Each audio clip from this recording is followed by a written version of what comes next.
Hello, everyone, and welcome back to Space Case, the space opera stream.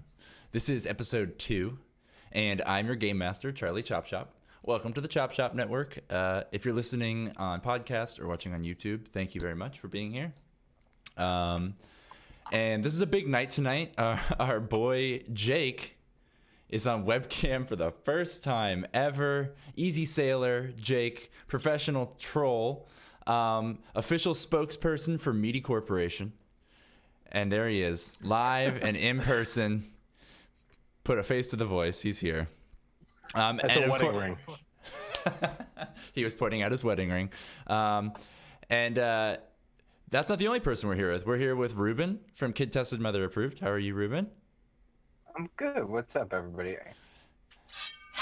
Oh, I don't have the alert set up, but I can hear that we got one. I'm sorry, it's whoever. Me. Oh, it was you. Gave us a subscribe. Me. I was like, why are you talking so 6 slow? months in a row. Oh, thanks so much. Yeah, because I was like clicking it. I love you. Thank you so much. I love you too. Let me turn on those. I don't think I can turn on those notifications right now. Oh wait, there they are. Yeah, we got them. But cool. yeah, I'm from the Kid Tested Mother Proof podcast. It's a weekly podcast where each week we pick a theme. Oh, it's me and my mom. I need to clarify that's the name.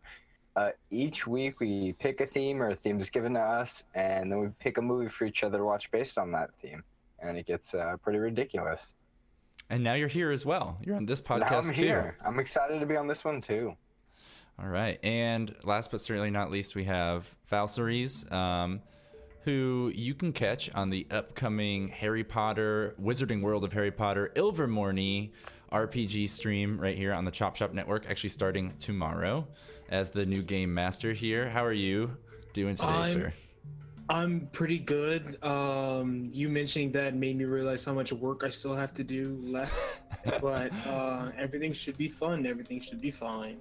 Now tell me this. I have a few questions about this. Hey, that's me, said Momo. Yeah, that is you. You're going to be there. So here's my question. Have you ever game mastered before? No, I haven't GM'd in an official capacity before, but I am looking forward to it. Next question. Are you nervous? Not nervous. I'm just excited.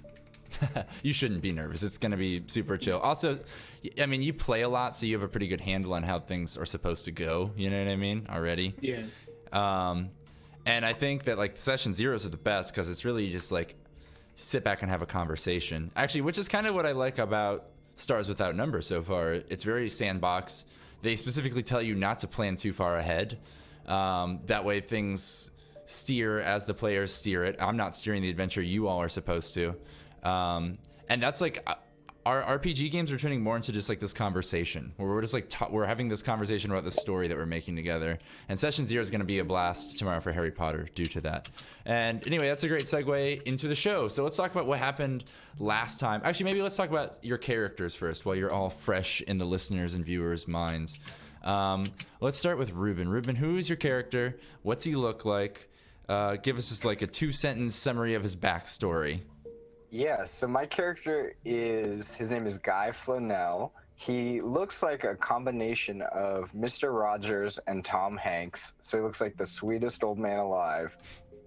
And he's a genuinely nice old man. He's trying to figure out what's going on with his brain because he's old.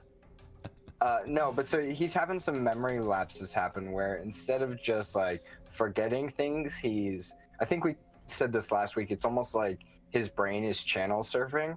So his memories are like things that he never experienced or things are incredibly different than he experienced. And he's not sure if it's real or fake or what's going on. He's not sure if he's real or fake. Yeah. And the last thing I want to say is he's worked at Oldman's Fuel Co. for a long time. Oldman's Fuel Co., yes. And I think maybe one of the first factors to him realizing he was lost in space in time, memory-wise, is that he started not being able to remember how long he'd been working there. Like someone asked him that one day, like, how long you been working here now, Guy? And he's like, a long time was kind of something he always said, and then he never realized, like, wait, when have I not said a long time? Yeah, I don't remember a time when it was like, oh, it's my first week. Yeah.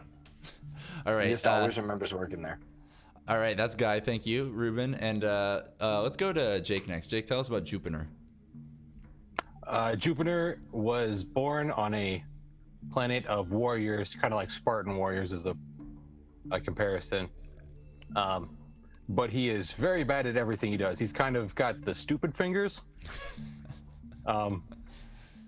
When you see somebody make a typo and they go, "Oh, it's a fat finger," imagine that, but everything you do in life. He's not dumb. He's not bad at things necessarily. He's just clumsy as all get out. Just if something can go wrong, it will go wrong for Jupiter. He is as close to having like a physical or, deformation or disability as possible without actually having one. Yeah, he has trouble eating because the spoon somehow always ends up upside down. But one thing I'd like to add, his physical appearance, he's quite brawny, right? Oh yeah, he's strong and he's not dumb. I mean, like, they tried everything they could to make him an efficient person in any capacity, but it turns out all, he could really do was just, stand behind a counter and be a cashier and not even be very good at that. I mean, he's strong. He can hit things really hard, but half the time he misses and ends up breaking a window and cutting his own skin. Yeah, if he hits something, then he hits it Yeah. hard. And if he tries to hit it soft, it's still hard. Oh, yeah. If he accidentally glances something, then, that's probably broken. So here's my question. I don't have much of a physical picture of Jupiter. Does he have like stupid face as well? Is he weirdly handsome? Is he just kind of a greasy guy? Like he looks like if you saw this guy walking towards you down the street, you'd go, "Oh, that's somebody's." I'm trying to think of a way. He looks like a kind of guy that smells bad. I mean, you see him and you go, "Oh, I want to avoid that guy." I mean, like, I don't have any anonymity towards him or animosity towards him. So he's got he's similar to me after puberty in high school is what it sounds like. I was the smelly kid. Yeah. He's all the things that happen to you during puberty. Just magnify those like times 10. Like, he's big. He's weirdly shaped. He's got hair in random weird places, but not where you'd want it. And he's just, you see him and you go, "Oh, God." Like, he doesn't even have this awesome beard. He's just, you see him and you go, "What the fuck?" I mean, he doesn't look awful, but fuck that guy. Okay. Great. Thank you so much. And last we have Hikari. Hikari, tell us about yourself, what you look like, what your character is.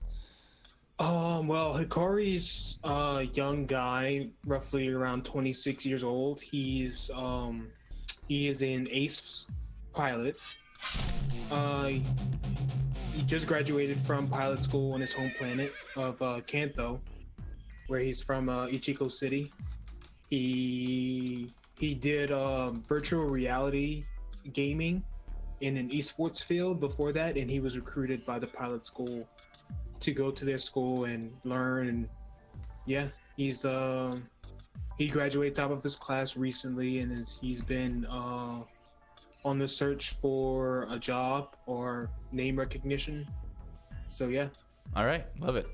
And physically, like, I imagine him as kind of like a cool guy. Imagine him in like a long, like, red leather trench coat for some reason, like Vash the Stampede.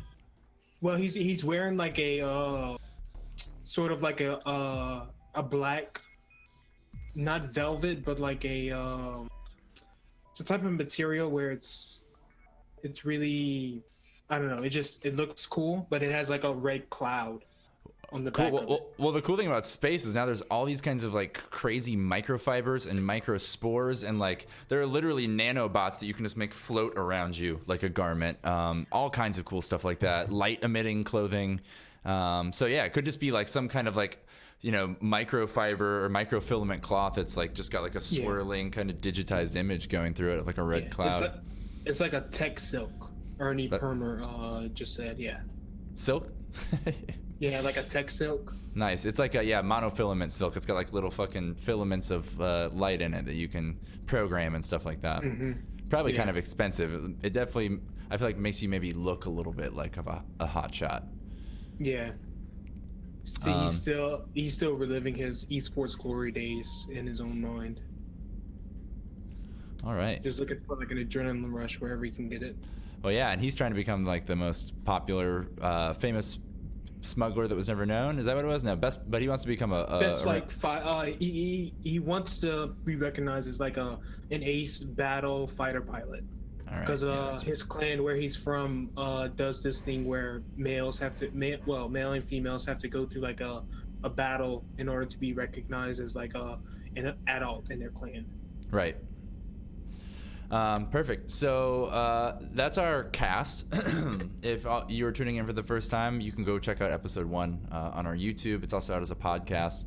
You can actually watch it on this Twitch channel as well, but it's not edited on there.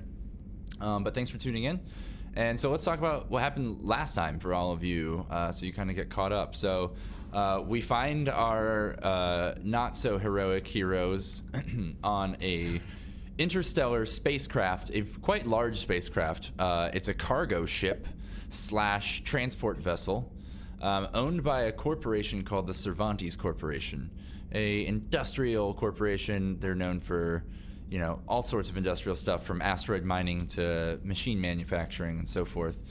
And this ship is a cargo ship that large companies use, but also private parties can pay to transport cargo on. And also they have a few cabins, and they do rent them out for extra money as they make this trip kind of around this big trade route from star system to star system through your sector. So we find our heroes on this ship, the Nightingale. Is its name, and they didn't know each other previously, but they're all kind of heading to similar places, which is quite a bit deeper in the sector.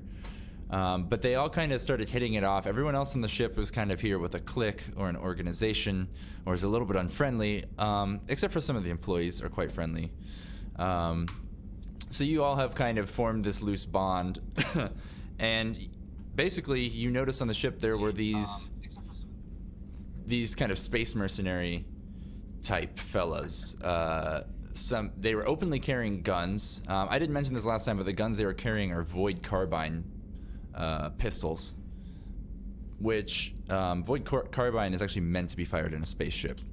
Would kill a person, would not pierce a spaceship hull. It's like a high energy flash.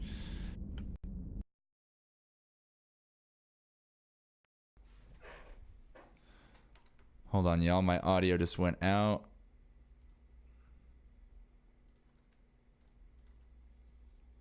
Sorry about that. Back. Yeah, we had a little audio thing. It's probably going to happen 2 more times. So anyway, yeah, you notice these mercenary type folks. They have like this white... Oh no, what happened? There we go. That's better. Sorry, folks. They have this white print on their armor. It's like a wolf head. I didn't mention that before either, I don't think. And so the cargo bay in the ship is kind of interesting. There is a cargo bay, and there is also a private cargo bay. And the private cargo bay is heavily kind of guarded by security doors, costs a lot extra, and you've noticed these mercenary folks hanging around that area and even patrolling it, sort of, quite a bit. You also, one of you noticed them meeting with a businessman at one point in one of the private kind of meeting rooms aboard the ship that's available to the travelers. And yeah, so that was kind of the deal with them. What other groups did you all run into? There was another group of businessmen, as I recall. There's the New Exchange Consulate. Yeah, they work for the Bank Corporation, which is the New Exchange Consulate. And the Neo-Lazarites. And yeah, which Neo-Lazarites got on planet Eumedes. They're kind of this religious movement. These strange kind of shaved head figures with black dark circles under their eyes. They wear simple kind of drab robe type clothing. And I don't think we specifically interacted with them that much. No. I think I noticed something about one of them, but we didn't really interact with them. You did not. All I know is that they fucking fill up the trash cans with pamphlets. Yes. Yes. And it is some strange future splinter of Christianity where they're very obsessed with the idea of resurrection, and that kind of thing. But anyway, yeah, so you had been on the ship. You had mainly noticed these mercenary figures acting kind of strange and going back and checking out this security cargo hold. And Hikari pulled you all aside and wanted to talk to you about it privately. Guy used his influence with the workers on the ship because being an old man and being from a local spaceport, he has a lot of rapport with some of these crew members. He's ridden this specific ship. He's flown back and forth multiple times on it. So he kind of used his influence to get them into the private, more expensive, what's the word I'm looking for? Cabins, I guess. Yeah, the Private lounges. The luxury cabins. That's what I'm trying to think of. You can get like a suite if you have a ton of money. And they're pretty much empty right now, except for the Dust Wolves, or these mercenaries. I might as well just tell you the name now so we can talk about them more easily. They're staying in one of the suites. The very suite at the very end of the hallway was the captain's suite. And the rest were empty, so they let you go up there. And you started chatting about what to do with these, about this kind of situation, and maybe going and looking into more information about it. And just as you were chatting about it, a huge kind of phenomenon, you're not sure what happened yet, rocked this entire ship and knocked out all of the power. It shook the whole thing. You heard a large crashing from all over the ship, and all of the systems just powered down, and then emergency lights came on. Alarms started blaring, and voices started coming over intercoms. What kind of emergency lights on the floor, like, directed you down hallways. The elevator you had taken up here actually had shorted out, and you all, I think, had to hack it? Had to do some jerry-rigging to kind of rig power from the emergency lights in the hallway into the elevator, and it like barely worked. It like like the whole way down. You exited the elevator and went to like the common cafeteria area of the ship where you were told over the intercom to go, and you can see this huge crowd of pretty much this like 30 or so passengers, 20 to 30 passengers that are on the ship have all gathered here now. And employees, Cervantes employees on the Nightingale, crew members are like directing you around. One woman who seems to be in charge is like standing up on a chair, and she's waiting for everyone to gather in so she can kind of explain the emergency protocols here. And basically she just explains to all of you, like, you know, something's happened to the ship. We don't know exactly what it is yet. We have people outside the ship looking at it right now in repair suits, trying to find, because none of our sensors showed an explosion. It's some sort of electrical anomaly, it almost seems like. And she... Hey, Falsters, your typing is coming through, man. Sorry. That's right. So she... where was I? She also says that they expect it to be back up soon. It doesn't seem like something critical. Like they said, no parts of the ship were blown off. It doesn't seem like there was any explosions. The emergency systems and the emergency life support systems are working perfectly fine. And they tell you, we have a week of emergency life support, which at first everyone's like, oh, you know, like a kind of awe rushes over the crowd, a fright rushes over the crowd. And she's like, no, calm down. She's like, this ship is equipped with the, you know, the mandated life rafts that we are supposed to have due to our corporate standards. And actually, when we left metaspace back into regular space, because this happened during a light speed jump. So you were in a drill course in metaspace, and it dropped you back into normal space in a random spot.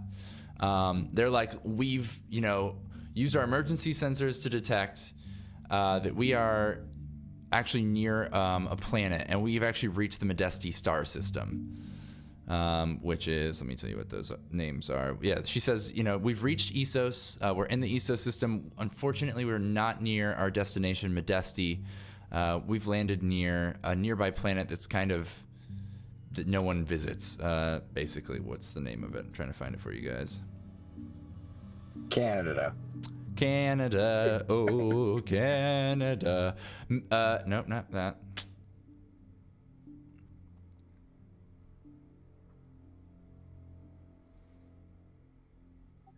Just so you know, lots of people visit Canada because the drinking age is only 18 there.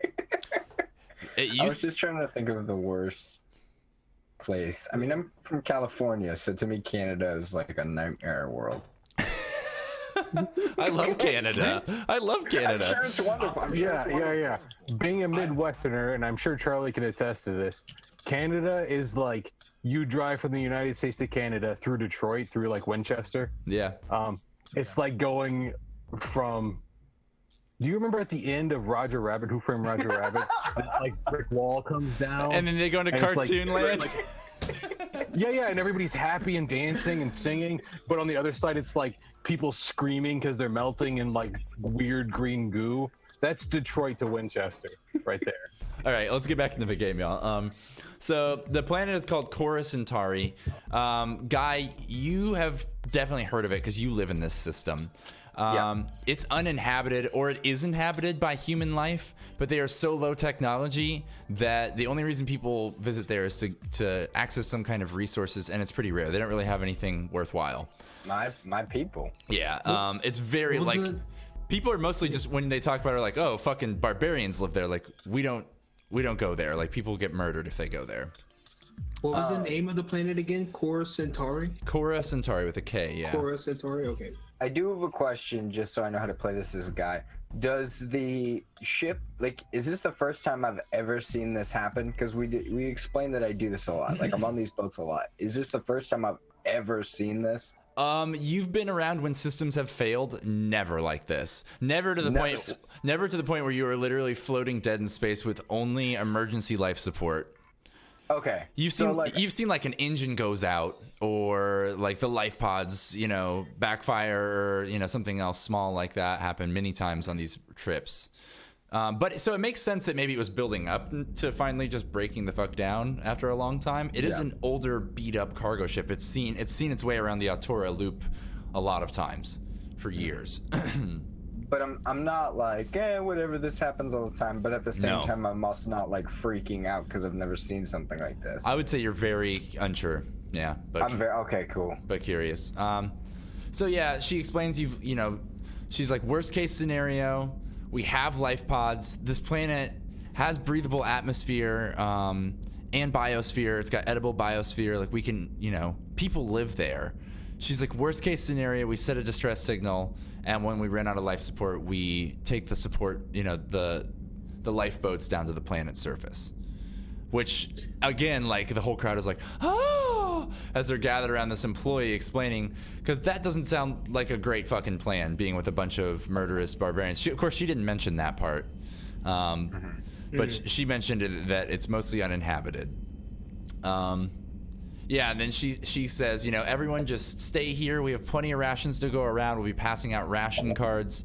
Don't go anywhere but here or the cabins. Please do not leave this room unless you are going down that hallway right there to your cabin. Otherwise, you must be here. And everyone, kind of mumbles to themselves. And let's start there with a notice check from everyone. Is anyone proficient in notice? Let me. I am. Well, no, I have a +0 to notice, but yeah, that's proficient. Yeah. Notice intelligence. Yeah, notice intel. You can do notice wisdom or notice intel. Probably wisdom, really, but that's fine. I'm trying to see if anything else would work for this check. No, I think just notice.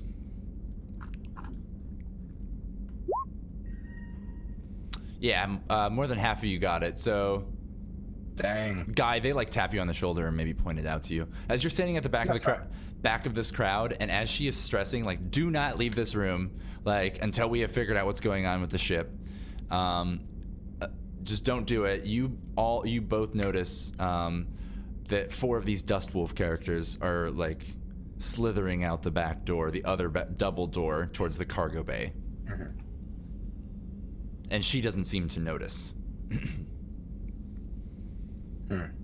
Also, at this time when they're talking about rations and stuff, when we left that cabin, I had a big plate of food. I'm like passing it around to people.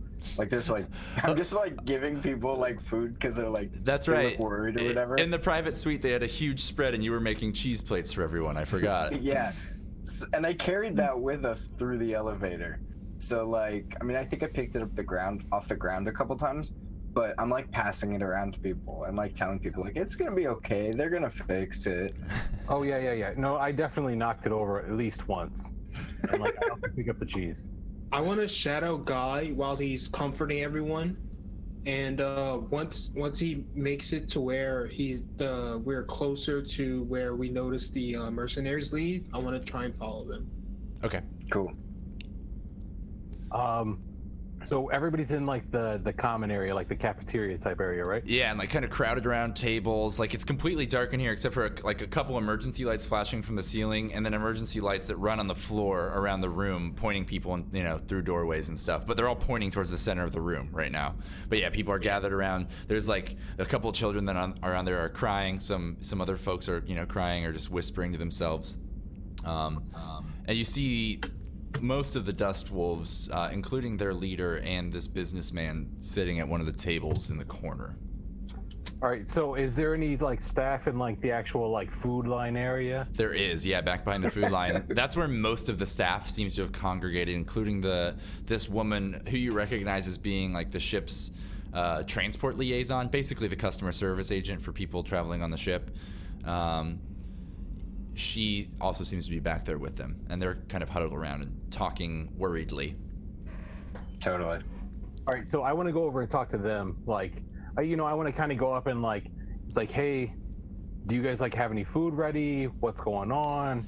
This is crazy. Okay, well, so you lumber up to them, and they all kind of turn and like just stop talking and like look at you, kind of wide-eyed.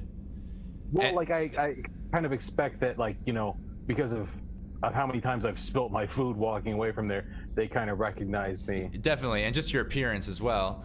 And then Is he still covered in beans? Yes, it's the same day. Like no time has passed. He's still got beans all over his shirt. The woman, the spokeswoman, this liaison woman, says, "Can we help you?" Yeah. Hey. I'm hungry. I haven't eaten. Like the Meaty Mike's machine ripped me off, and then I spilt it when all this happened. You guys know me. Like I'm hungry. I haven't eaten in a while. What's going on? She's like, if you have a problem with the vending equipment, that is the least of our worries right now, sir. Can you please go back and join the crowd? You'll get your rations cards. We have someone coming around and handing them out. No, that's fine. I just, I've been staring at these beans for days, and I've been trying to eat a bite. Is there any way you could help a guy out? I see him right there. And plus, I don't know these people. I've spent more time with you guys than anybody else. Is there any way you can help me out here and make a skill check? Make a Ooh. I don't know what check. Hold on. I don't know the skills super well in this game yet. It'd probably be a talk. Yeah, talk check for sure. You could also do, I would say maybe a connect check. I'm gonna say talk charisma. I think charisma would actually lower it. You have to always, so with this game, it's not like D&D. There's no skills Hey, okay, never mind. associated Yeah, I rolled it. with any abilities, so you always have to put one ability on the skill check. And talk charisma was a 5. She kind of like looks back at the other like people standing behind her, and the two that seem like they are possibly the cooks or like the cafeteria people, or maybe you even recognize them as such, just kind of like shake their head no. With like everyone just has like this worried kind of frozen shock of horror on their face. Okay, yeah, no problem. I'll go back with everybody else. She's like, I'm sorry, sir. She's like, we'll make sure you get ration cards. Is there anything else I can do for you? No, thank you for your help. This is crazy though, right? Like all this stuff going on. She like grabs your shirt and pulls you closer, and she's like, sir. She's like, sir, listen to me. She's like, maybe you can help me. She's like, I don't know what the fuck is going on. You need to go out there and calm them down, okay? If you go back out there, if anyone asks, you tell them I told you we have it all figured out and the ship will be fixed. Just keep people calm, and I swear I'll get you some extra food later or something. I'll have them give you 1 extra ration card. Yeah, I can do that, but She's like, I'm fucking scared, and she like pulls you closer, like interrupting you. I'm freaking the fuck out. All right, yeah, I will let everybody know. She like lets you go like in like a quick motion, and like shakes it all off, and like collects herself and walks back to the people without even saying goodbye. So as I awkwardly turn around after being shaken up a little bit by that occurrence, I want to kind of like loudly but really awkwardly and off-puttingly and almost fake-soundingly say, "Oh wow, it's great that everything's fine and that everybody knows what's going on." Oh, thank God. Why don't you do another one more talk charisma to see how well you fool the crowd, or perform? You can do a perform charisma. It doesn't matter. Same They're thing. the same. Yeah.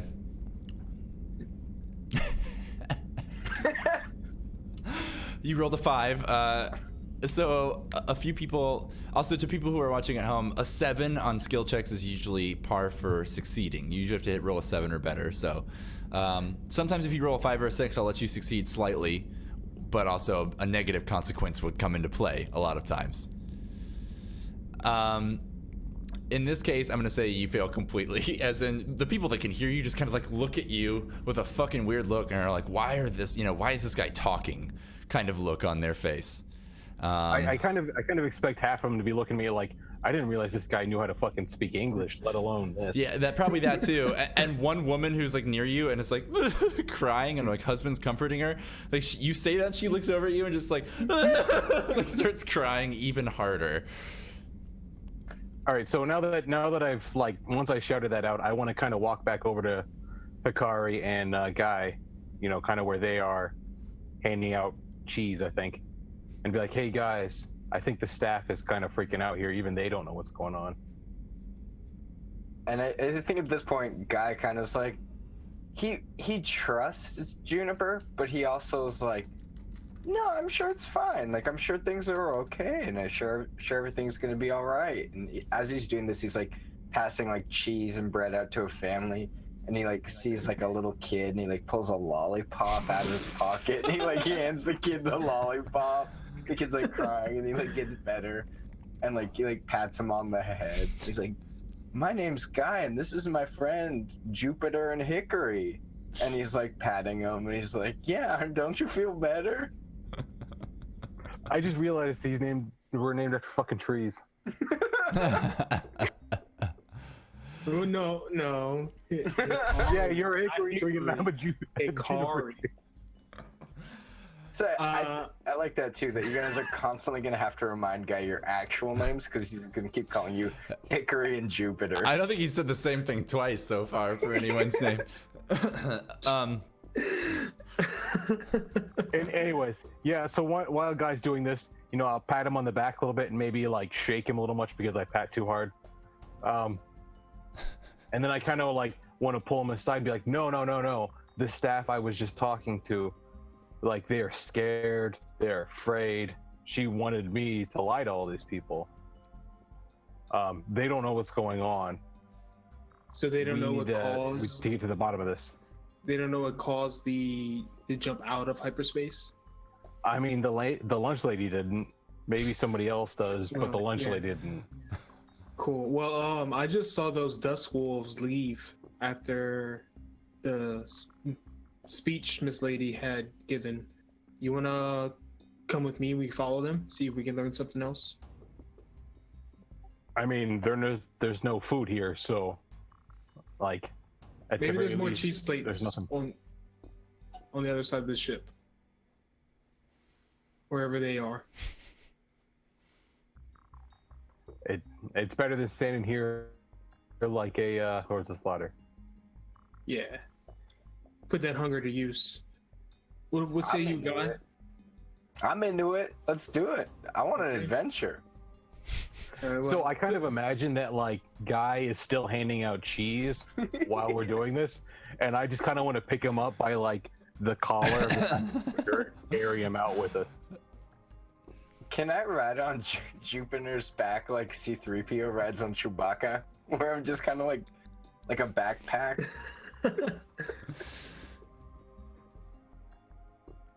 I'm into it. That's up to I'm taking Jupiter. that as a yes, yeah. Oh yeah, no, I'm fine with that. Like, if you could watch my back for me, it'll probably help me a lot with my coordination issues. If we get caught, we can tell him that we're on our way to the med bay because my father, Guy, got into an accident when we got out of hyperspace, and you slipped something like a disc or your ankle or whatever. How's that sound? Yeah. I'm into it. Okay, good. Now we have a nice alibi, so yeah, let's go follow those dust wolves.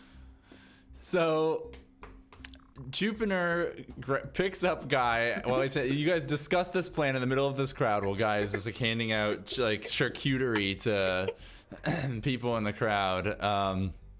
And you just come over and like pick him up by the collar. And as you pick him up, I imagine Guy's like, "Okay, bye, kids." And you just like carry him away. And yeah, so do you actually want to carry Guy on your back? It will make it harder to sneak out of the room. Oh yeah. No, like, I almost like. It wouldn't work in this situation, but I kind of want to put him on my shoulders and call ourselves Master Blaster.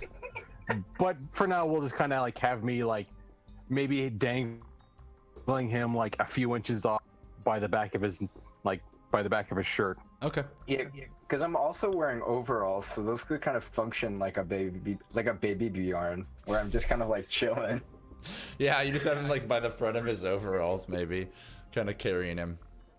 All right, well, describe to me how you're gonna try and sneak out of these, like the kind of back two double swinging doors. Like there's, the Meaty Mike's machine is right on one side of it, and then the other side is like some other kind of small vending machine for drinks, maybe a super drink machine, and then like a bathroom door to the left. It's like kind of near the back corner of the room. Okay. So I kind of like, since I'm carrying Guy and maybe somebody else going in on this, I kind of feel like I'd just be like, "Come on, Grandpa, we need to get you to hospital." Because I kind of know. Like, oh, ow, ooh. So you instead, rather than trying to sneak, you want to work on this deception instead to get out. Yeah, I'm into it. I feel like I'm like 6'7", 6'8". It's kind of hard for me to sneak. Okay. So yeah, you all limp out of the room, you carrying Guy, saying, "Come on, Grandpa." Why don't you, I'm gonna say, Guy, make a perform check for me. Perform charisma, and this is gonna aid the deception made here by Jupiter, depending on your outcome. I got a 6. Okay, so 6 is not successful, so you don't give your impression of a hurt person is not very good. You're like smiling and waving at kids as they're tracking you, but it doesn't really hurt your chances. It just doesn't add to them. So Jupiter, I think, you could do a talk charisma or a perform charisma. They're the same once again.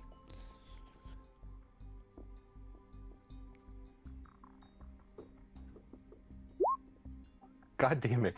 And it's a 6. Okay, so you kind of push through these double doors and lumber into the hallway, carrying Grandpa and Hikari following behind you. You make it about 30 paces down this larger hallway that leads back towards the cargo bay and also kind of the elevator that goes up to the bridge and a few other things. And the liaison, the transport liaison woman from the Cervantes Corp, like runs out the doors behind you, and she says, Hey, come back here. I'm facing her, right? No, you're like, oh yeah. And she's like, where are you going? Oh no, someone else can take it, totally. Do you stop walking? Yeah, I'll let them keep walking, and then I'll go up to her. I'll go up and intercept her, and I'll just say, hey, I'm really sorry. I know y'all told us we had to keep inside of these areas, but my dad had sprained his ankle when we came out of subspace, and I was wondering if we were just going to take him to med bay. She's get like, it wrapped up, and then come back real fast. Perfect. You are going to the med bay? Yes. All right, wait. Get your friends to wait.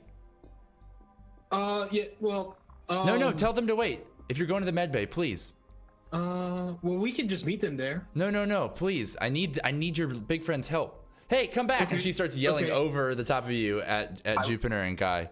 Yeah, I noticed called this and I'm Jupiter like, and then yeah, over here. I'm tapping Jupiter and I'm like, hey. Do you come back, Jupiter? I'm rolling my eyes as I turn around and then move to like a stupid yeah. And she's like you. She's like, you're strong. She's like, also, old man Nikolai, he shit in his pants, but he's hurt. He slipped and fell, and he needs to go to the med bay too. Can you carry him? We don't have someone to take him. That makes 2 of us. Yeah, I can carry people. And she's like, great, come here, right this way. And she like leads you back through the double doors into the cafeteria area. And there's just like a hunched over, you know who it is? It's that old man from Tim and Eric. What's his name? What's that guy's name? I know who you're talking about. But I don't remember You his talking name. about Brule? No. The old man that they always say is like Tim's or Eric's dad. And he like interviews Dave Navarro at one point.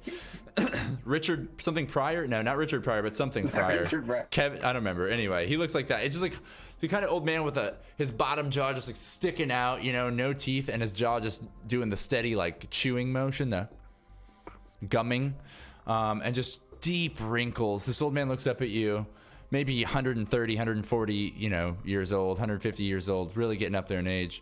And he says, "Oh, can you take me?" Richard Dunn, that's his name. Thank you. He says, "Oh, can you take me to the med bay? I had an oops in my pants, and I think I broke my knee." Yeah, I can carry you. I'll get a guy off of Jupiter's back. Yeah, so he I has get it easier off. time to yeah. I don't carry guy. I make it sure he has like he can lean on my shoulders. Like whenever he needs the to. arm crutch, the overarm crutch. Yeah. Yeah. All right. Yeah, just keep pressure off that ankle, Dad. All right, so I'm not gonna put this guy on my back. I am going to carry him, like I'll grab the back of his shirt and carry him kind of like a cat or a dog, like in one of those carriers. Mm-hmm. Like a suitcase. No, carry him like you carry your baby when they're like arm's length away, going to like change them or to the bathroom or whatever. It's fine. It's whatever. How are you carrying him? Yeah. What? How do you carry your baby, Falseries? No, like I have a baby. Maybe you should teach me. Jupiter, describe to me how you're carrying the poopy pants Nikolai. Okay, so like I imagine like I am like I don't have him by like the nape of his neck, but like down a little bit, down his spine a little bit, and I have him like out like an arm's length. By the shirt, like, like I'm by the almost- shirt collar? Yeah. So like I'm almost carrying him like a suitcase, like his arms and legs are dangling down. Because even though like I'm playing dumb, I know he's got shit all over him. I don't really want him like dangling off of me. Okay, great. And I think too, like Guy is like talking to the old man, like even though the old guy's a little bit older than Guy, they're still like talking about these old things that are just like this and that. He's like, "Oh, hi there, feller. You got any prune juice?" I don't know what he would say. And Guy has like a flask and he pulls it out and it's just like full of prune juice. I He's actually, like, "There you go." I actually think old man Nikolai's like lost. I think the whole time he's just like, "Where are we going?" And then he like keeps like looking back up at Jupiter and be like, "Greg, is that you? Greg, tell your mother dinner's ready. Where are we going, Greg?" Yeah, I'm Greg. We're going to the hospital. They're gonna make you feel better. And Guy's kind of just like patting this old man, and every time he asks like, "What's going on? Where are we going?" Guy's like, "Well, here's where we're going, and here's what's happening, and it's gonna be okay." Like, Guy's just like really making sure, even though it doesn't matter, because this guy's asking the same thing like 30 times. Guy's answering him every single time with the same answer. Okay. While they're doing this, I'm like my eyes are peeled for like movement, dust wolves. You know what I mean? Okay. So, well, you kind of traverse the decks of the spaceship, kind of Hikari leading, and with Guy over his shoulder, and Jupiter carrying Nikolai, old man Nikolai. And you come to like a place where the hallway kind of comes to a T, and you know that to one direction, if you go up a flight of stairs and kind of wrap around to the door right to your left at the top of the stairs is the med bay. You know, if you go the other direction at the T, that you go down a flight of stairs, and then kind of take another long hallway, and that leads you to the main cargo bay, which is also where you access the secure cargo bay at the back of that. Okay. So you have to make a choice. Where are you all gonna go? Yeah. We'll drop Nico. Well, I tell him we should drop Nikolai off, and then we head down. See if we can find out what. Because I'm thinking whatever they have in cargo might have something to do with the ship coming out and having its accident. So you said that there's a T, right? Mm-hmm. And then it's stairs up and stairs down. Yeah.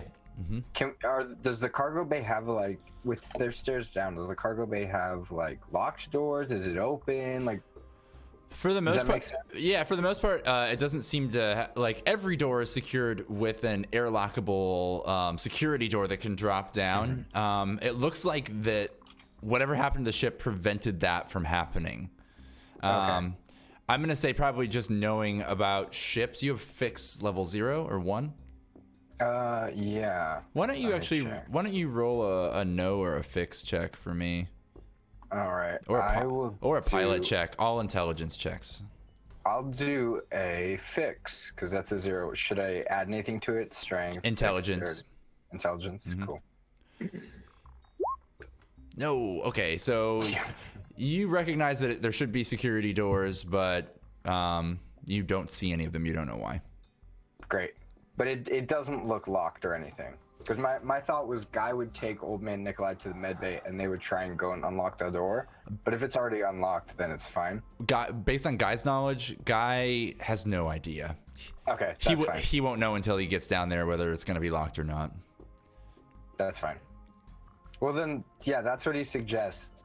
Guy's kind of like, hey, what about I'll take my friend here to the med bay. Because the medbay doctors don't know that we said I hurt my ankle, and then you guys go check out the door. You're much more equipped for a good rougher round than I am.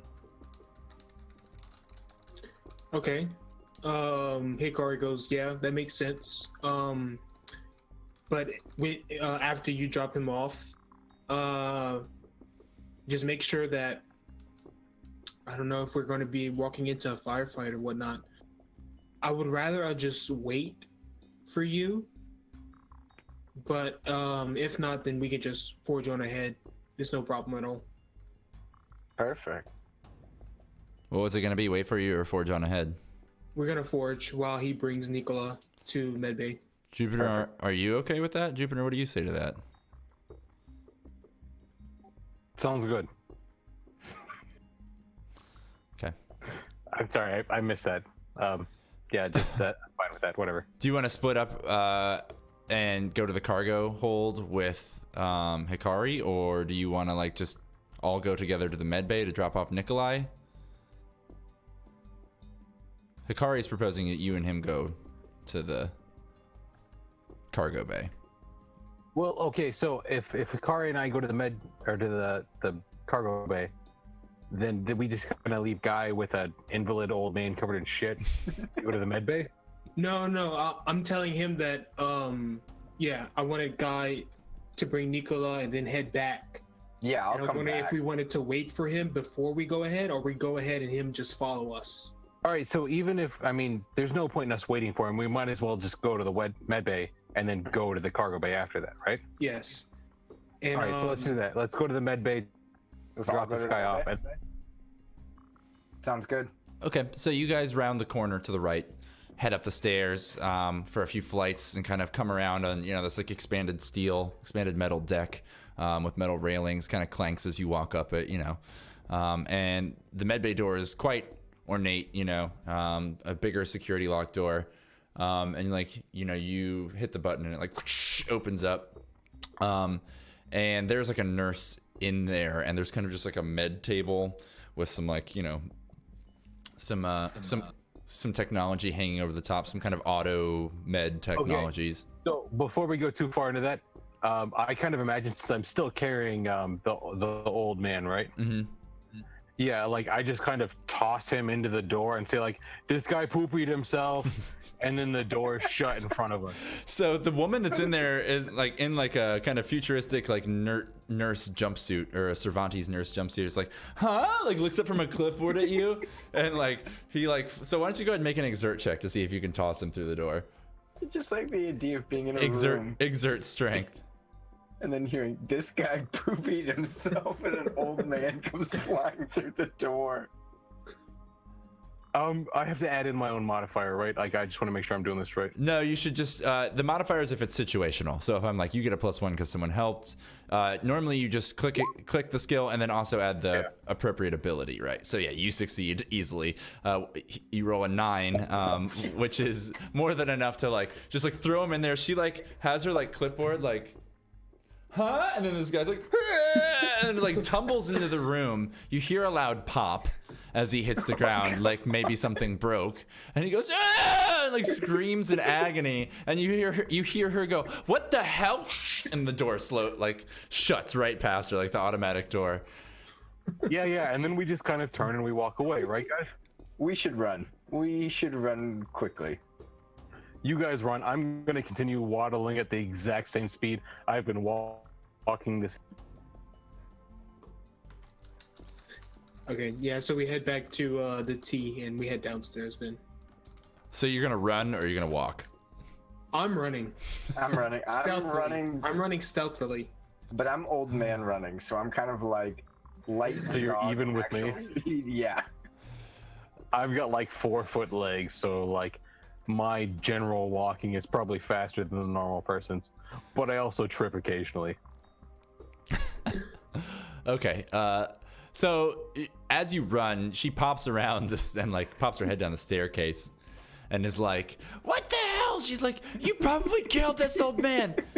And she's like, security, security. She keeps yelling, but no one's coming.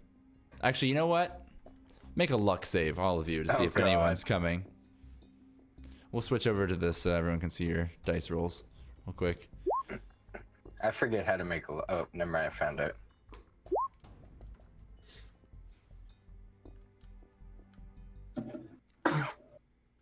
Did everyone go? No, we're still waiting on Jupiter.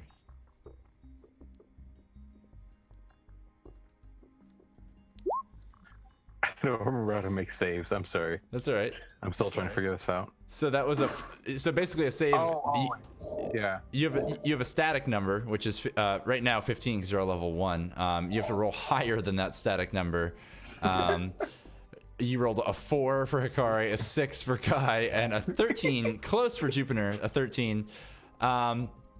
As you kind of run past the T where you originally were and start going down the stairs, 2 security guards pop their head around the corner at the bottom of the stairs, like the direction you're going in, towards the cargo bay.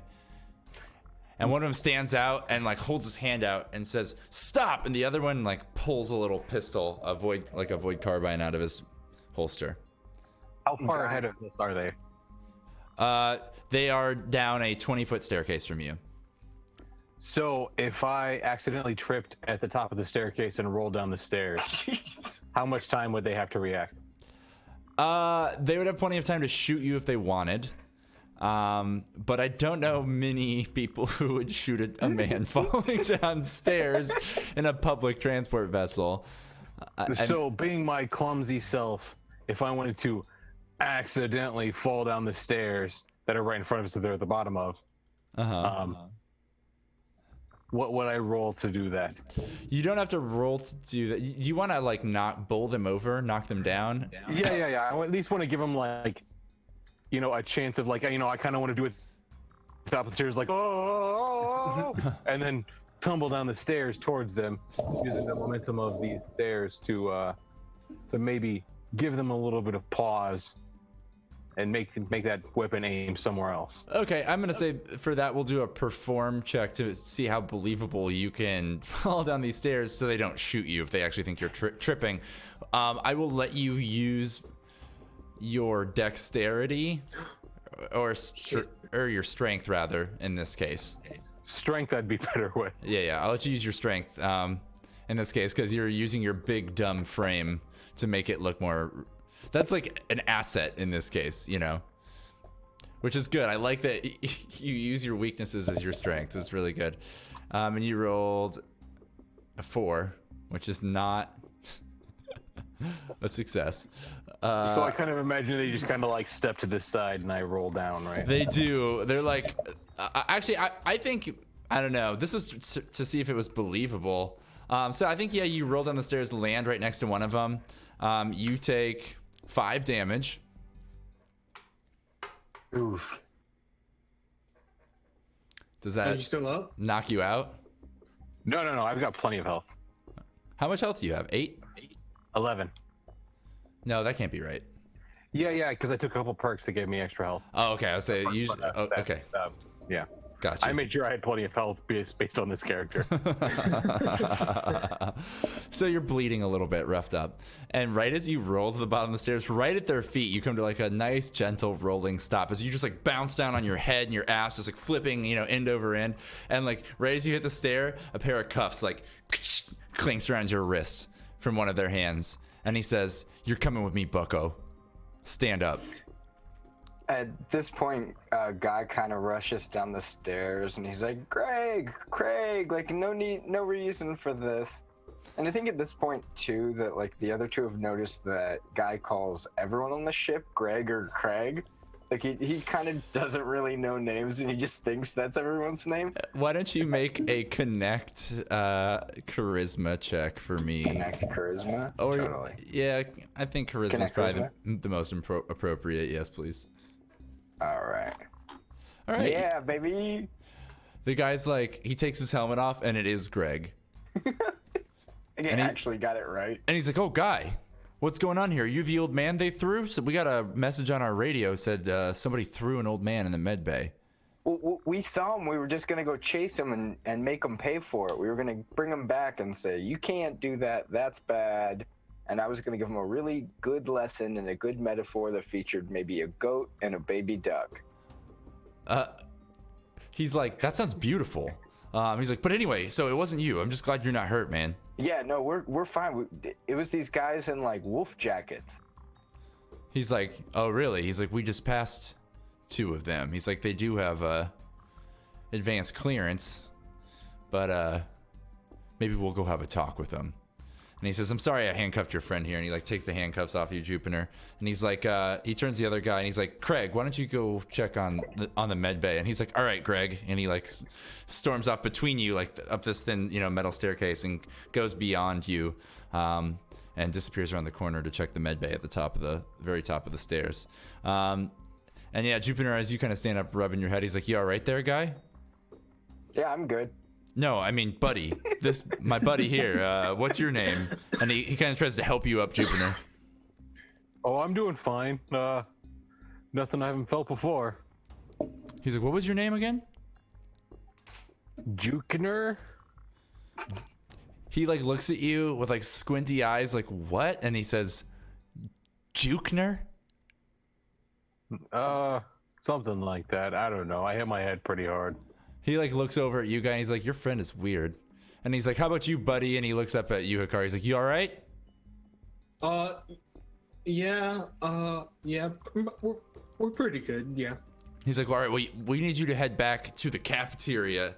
Go head up the stairs there, make a right at the fork." Hey, was your name Greg? Quag? Boeg? Was your name Boeg? Are you Boeg? He just pauses for like a long, solemn moment and like does not break eye contact with you. "It's Greg." The lady at the top of the stairs by the lunchroom, the bean place, where we get the beans. Yeah. You know what I'm talking about? Bean place? That's where I'm telling you to go. Yeah, no. She told us to come down here.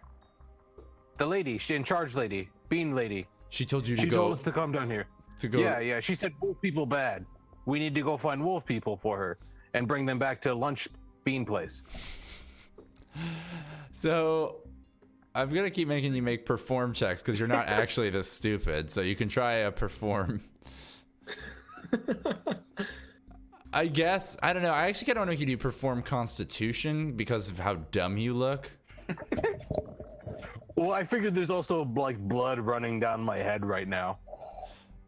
Yeah, that too. I think it's not. I think this is a pretty hard one to pull off. I'm gonna say you need to roll an 8 or better on this.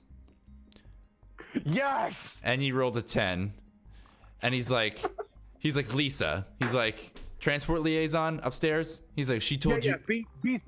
Bisa. He's like, hold on a second, and he's like, he like walks back down the hallway, and he like buzzes in his radio for a second, and you hear him on his little shoulder radio being like, can we get Lisa on here? I got a couple bystanders walking down the hallway here. They say that they got permission from Lisa to go to the cargo bay. Please advise. And like, he waits for a second, and then you hear like a muffled voice come back through the radio, like, Lisa's not available right now. She's having a lay down. She's gonna losing her fucking shit. And he's like, I don't know. He's like, he turns back. He's like, I can't verify it. He's like, I guess, yeah, do your thing. Well, yeah. Well, if anything, we have to go confront those dust wolves about hurting our friend Nikolai earlier. He's like, well, I am coming with you. He's like, until I can hear back from Lisa, I'll be accompanying you. And he like pulls his void carbine out, and he says, let's go. Greg kind of like puts a hand on, or Guy puts a hand on Greg's shoulder and is like, look, me, Jukebox, and Hibachi, we got this. Like, we're okay. And I would personally like be crushed if something happened to you, Greg. And then he like gives him a hug. Greg's like, but that's what I'm here for. That's what I'm paid for. He's like, if anything happened to you, he's like, it would not only be my job, but the job of all my compatriots. And I think at this point too, Guy kind of whispers like, thank you for the service, like into his ear. I mean, if you really want to try and make one more roll to see if you can make him go away, I'll let you try. All right, what am I rolling? I think a talk charisma check again. Cool. Y'all are working your charisma skills today. Boom, a 9. 9 is a success. So he's like, Guy, he's like, you ever shot a gun before? Yeah, plenty of times. Are you lying right now? Guy, he says Guy kind of like he says that to you. Guy, are you lying to me right now? No, Guy's a firm believer in his Second Amendment rights. And Guy kind of like nods and is like, yep. The guy turns and looks at you. He's like, amendment to what? Where my dad's from, we have an amendment where we can carry. It's like a right to bear arms. You know what I'm saying? For protection against a corrupt government. He's like, I don't believe in bears. He like leans forward and he's like, this is fucking space, man. Everyone has guns. And he's like, no. On our planet where we're from, we have a constitutional right to bear arms to protect ourselves. That's what he's trying to say. Of course, my dad's shot at guns before. He's taken me shoot plenty of times. He's And like, Guy's like, yeah, Hatsune Miku knows what he's talking about. We have lots of guns. God. he's like, whatever you say. And he like turns back to Guy and he's like, Guy, I want you to take this. He's like, just in case something goes down. He says, I don't want you to use it. You understand? Only if you need to protect yourself. He's like, I don't know what the hell's going on here. And he like hands you this little pistol, this kind of actually quite large pistol. And Guy just kind of holds it and nods and is like deathly afraid of like what is in his hand. Okay, I go over and make sure the safety's turned off. You know what I mean? Yeah. Yeah. And I guess we head in. All right, and he's like, all right, good luck. He's like, I'm gonna report back. He's like, I'm gonna go check on Lisa. He's like, you know, she'd be pissed at me. She'd be pissed at me if she found out I didn't go. You know, he's like, that's how. He's like, that's how things work when you with your boss. Yeah. Tell Bean Lady I said hi. She looked really tense, so a nice massage would do her really good. She looked really what? Tense, like tension in her muscles because of the crash. He's like, that better be You what look like you got good hands. Just get some oil from the kitchens and then go give her a massage. You'll be ace in no time. He's like, whatever you say, man. And he's like, I'll see you guys later. He's like, be fucking careful. And he like walks away, like back up, you know, pulling himself up the railing. Okay. I visibly wipe the sweat from my brow. Like, fuck. Guy, you gotta teach me how to do that. You're too smooth with the beeps. The guy just kind of like pats him. He's like, "You did your best, and that's what matters. And you're special in your own special way." Oh, okay. It's getting weird now. And I head through the doors to the cargo hold. All right. So yeah, you head down a few more hallways at the end of the staircase, and eventually you come to a large kind of like sliding door, and still running on emergency power. It's still, the ship is just like blinking red lights, blinking yellow lights in all the hallways. Arrows on the hallway floor in like LED lights are like pointing the opposite direction of what you're walking. And you still hear this intercom message like, "All personnel report to the bridge. All personnel report to the bridge." And you know, many other messages kind of being relayed, and you finally come to a large door that seems like it normally is an airlock, or has an airlock up in the ceiling above it that can like drop down, but seems like it hasn't. Just your normal kind of, you know, pneumatic door, and like you press the button and it like opens up real loud, and you're like, you know, open ahead of you is this huge open cargo bay, just stacks of pallets, boxes, crates, a couple small vehicles, like some sort of grav explorer, some kind of little grav jeep, and a lot of other things. And then kind of at the back end of the room from where you're standing is another door surrounded in like red and yellow striped tape, a big kind of blast looking door. And then that's the private cargo hold. And yeah, above it, it says authorized personnel only in big black letters on a yellow sign. And there you see one of these dust wolves, one of these mercenaries, standing in front of this kind of big blast door, the security door, like down, like you're like up on like kind of a walkway railing, right, that goes around the outside edge of the room. And he's like down on the cargo bay floor on the opposite side of the room, maybe 100, 200 feet away. It's pretty big. And he's like standing there just like holding a void carbine rifle in his hand, kind of looking back and forth. Let me make a little check here and see if he notices I just you. wanted to check something really quick about the gun that I have. So is this like there's bullets, or is this kind of like a Star Wars thing where we never have to reload? They're just like magic lasers. No, there is ammo. Even for laser weapons, you have to use power cells. In Star Wars, they have ammo too. He gave you one clip. Thank you. Also, thank you for that important update. There is ammo in Star Wars, you asshole. Don't think you can sneak by on Star Wars rules. It's canon. It's in the books. I know it is. I'm telling Ruben he can't. He's never gonna. Yeah. So, can you see the weapon thing I just showed to you? Yes. Let me pull it up. I'm gonna roll 20.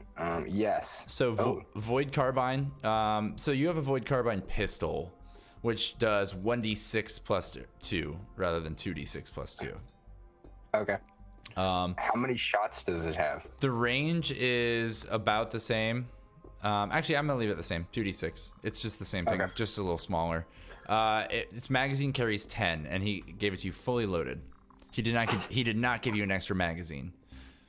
That's fine. We got 10 shots. So you can actually set that up as a weapon on your character sheet under the attacks. You add a new attack, name it Void Carbine, where it says damage, put in 2d6, and if it asks you for an attribute, put in Dexterity, and its magazine holds 10 shots. Okay, so real quick. Yes. 1 in the chamber and 10 in the magazine, or 10 in the magazines? It just has 1 energy cell in it. Doesn't work like that. It doesn't keep one chambered. Okay. All right. And then, so it's just the one guy we see in the cargo bay, right? Yep. And I'm actually gonna roll right now to see if he maybe noticed you all enter the room real fast. I was stealth. I wanted to be stealth. The door went like as it opened. There's not like you can be hidden, but like the door made an opening noise. You know what I mean? You can't stop an energy or a electric door from. If you're stealth, it's because you're standing behind a big, goofy-looking guy.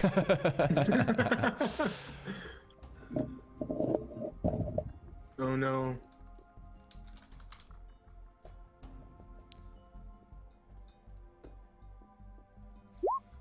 Oh, he should have a -1 to that. He failed anyway. He rolled a 4. So yeah, he's standing in front of the door. He does not seem to be noticing you as the door opens. It is kind of loud in here. from all the alarms and stuff going on, and it's also very dark. You only see him because that room has like a big yellow light right over the top, so an emergency light pointing right down at the bottom of the doorway. He's standing right underneath it, so he's like illuminated at the other side of the room. It's fairly dark. There's like boxes and crates and like this, like I said, this railinged walkway kind of raised 10 feet up that goes around the outside wall. You could possibly sneak up on him. Do we have a stairs that lead us down into the floor of the cargo hold? Yeah, so it's like a U shape, this walkway, right? And you came out on one of the arms of the U, the right arm of the U. Okay. And the left arm is where the guard is? He's at the bottom of the left arm, though, if that makes sense. So if you went like all the way around the U, and then the left arm, like the arms of the U are like ramps down to the floor, long ramps. Does that make sense? I can draw you a picture if you'd like. So one thing I want to tell you, just because we're new to this game, I don't know how much you've read the rules. There is a kind of attack called an execution. And basically, if you put in enough planning time, you really don't even have to make a roll. You just describe how you like Tenchu style stealth kill this man. Let me look it up really quick here. I think it's called an execution. I'm still pretty new to the system here. Okay. I'm the only one with a weapon, right? Or does Hikari have one? No, I have a pistol and stun chucks. Oh, cool. Club Yeah, so up a weapon? No, sorry. Go ahead. I was really concerned that the old nice man was the only one with a weapon. Okay, let me read this passage to you all real quick. It may not work now, but I just want you to be aware. It may work now too. Execution attacks. Occasionally an assailant will have the chance to perfectly set up a shot against an entirely unsuspecting target. Such surprise attacks can be devastatingly effective and are capable of summarily executing almost anyone.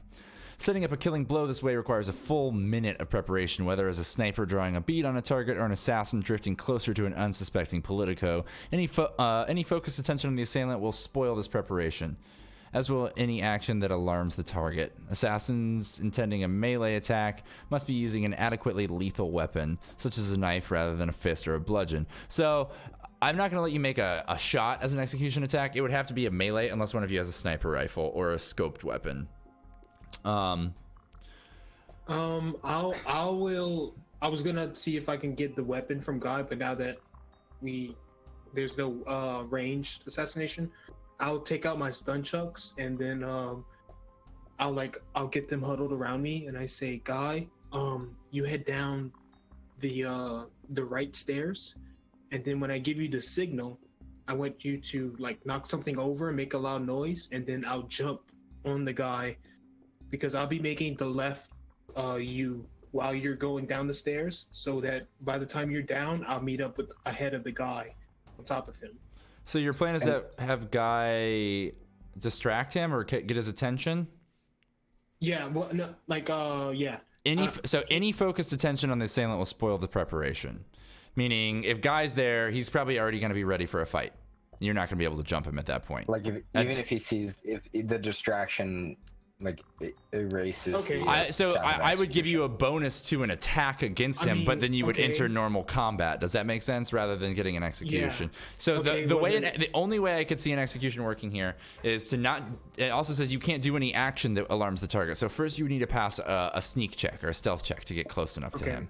And if you did that, then you could try and make an execution attack. Okay, I'll sneak and then do the attack then. Okay. Sneak dex. Sneak dex, please. I will re-roll. Because you're an expert, you can re-roll one skill check per scene, right? Doesn't even matter. A 6. Yep. So so you are sneaking around. Let me think about this for a second here.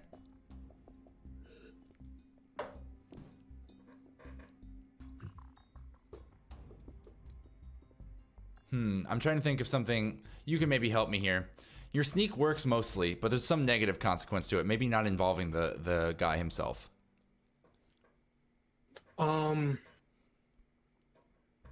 See, I think it would be like while I'm sneaking,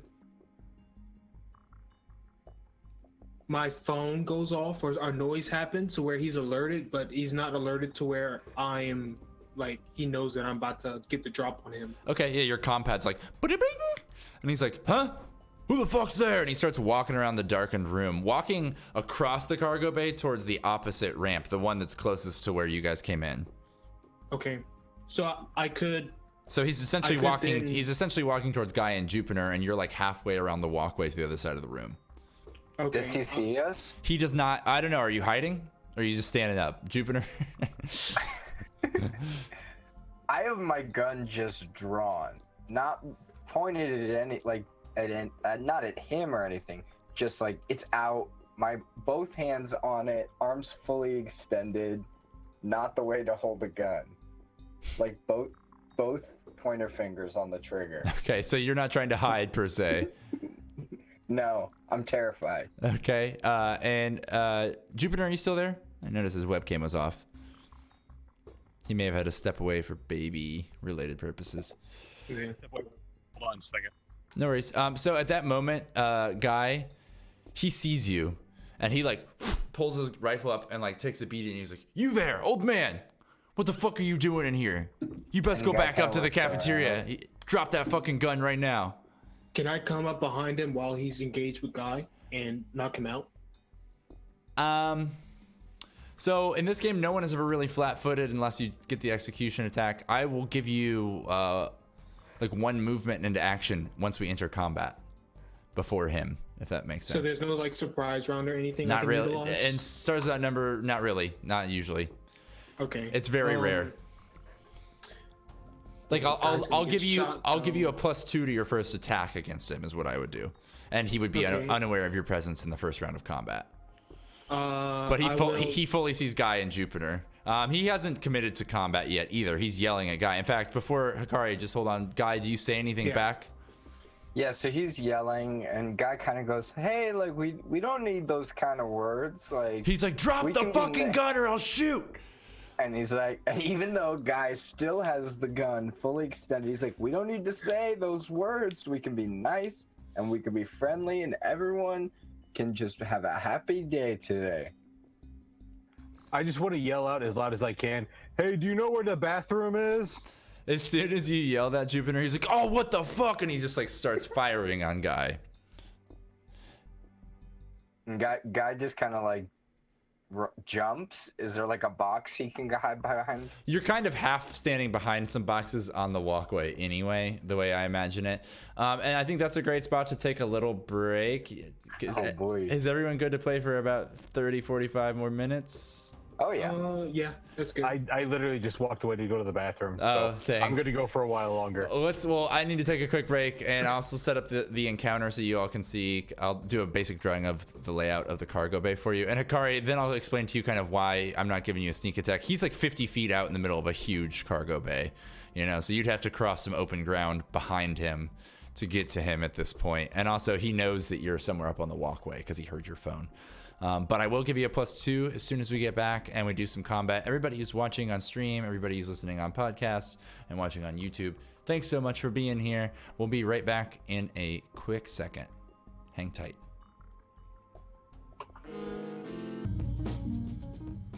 All right, everyone, we are back. Thank you so much for waiting patiently. Sorry, we took a long break, but we needed it. It was a nice long break. We were chatting for a little bit, so.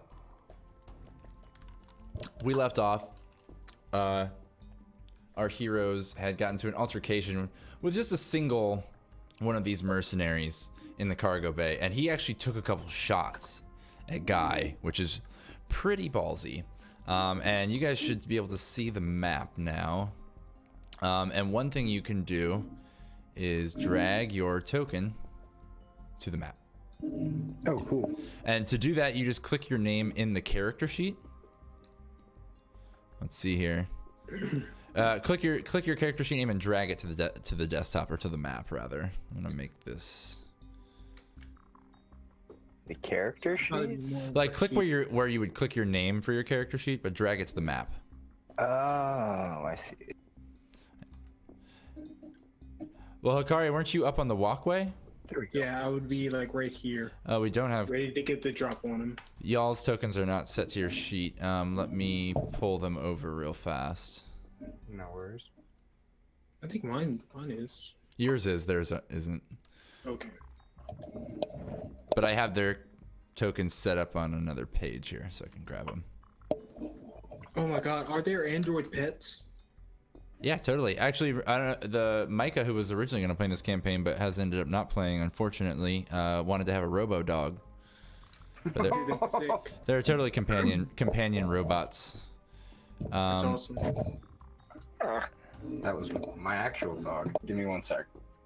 As you said, Can I get I'll be right back. an Android dog that has a drone that comes out of its back? Like a little surveillance drone.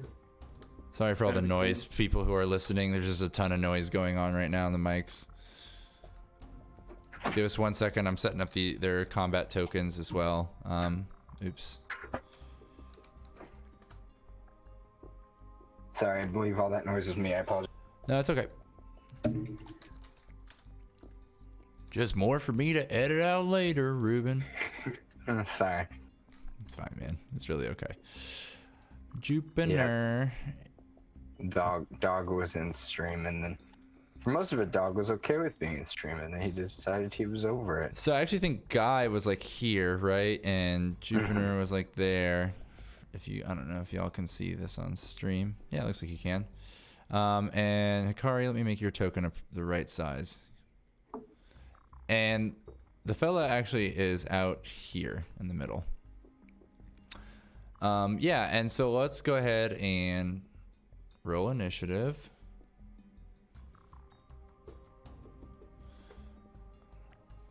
Everybody click your token.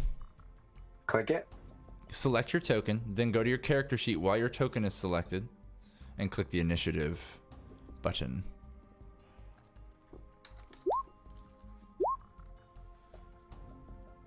Ha! That's great. So I actually like heard somebody describe like what initiative was the other day. It's based on dexterity. Mm-hmm. And that's hilarious to me because that completely describes me. That one roll. You rolled a 1 on your initiative. Very good, very good. Let me roll with the NPC here.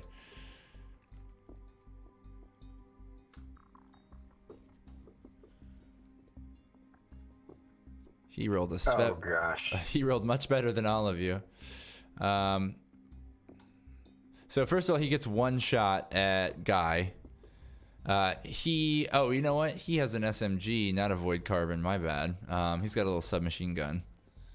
That seems more bad. It's very bad because if he hits the wall to his left, which is an outer wall with it, he will cause all of you to be sucked through a bullet hole into the vacuum of space. Or just to be succumb to the vacuum of space, rather. I was gonna say, that's not like a if we hold on, we'll make it kind of thing, right? No, that's just like you suffocate. Yeah, okay. Or you could probably run out of the room in time, possibly. So he takes a little like burst fire at you.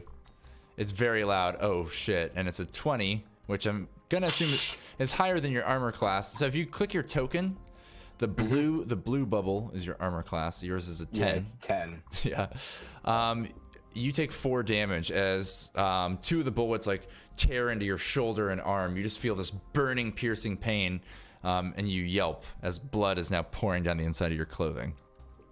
All right, and He even had a -2 to that roll because you were you got 4 on me. behind a box. You did 4 damage. You're at 2 hit points, Guy. Oh, I'm gonna die. That was before his turn. That was like he popped a shot off at you to start the combat. So now he's going to take a second spray shot, and this is actually going to be at you as well, Guy. All right, but I am hiding, right? The chance of him actually hitting me is pretty low. He has a -2 to his attack roll because you're behind something. Oh, good. I'm about to die. He rolled the same as your armor class. Oh my god. Oh no!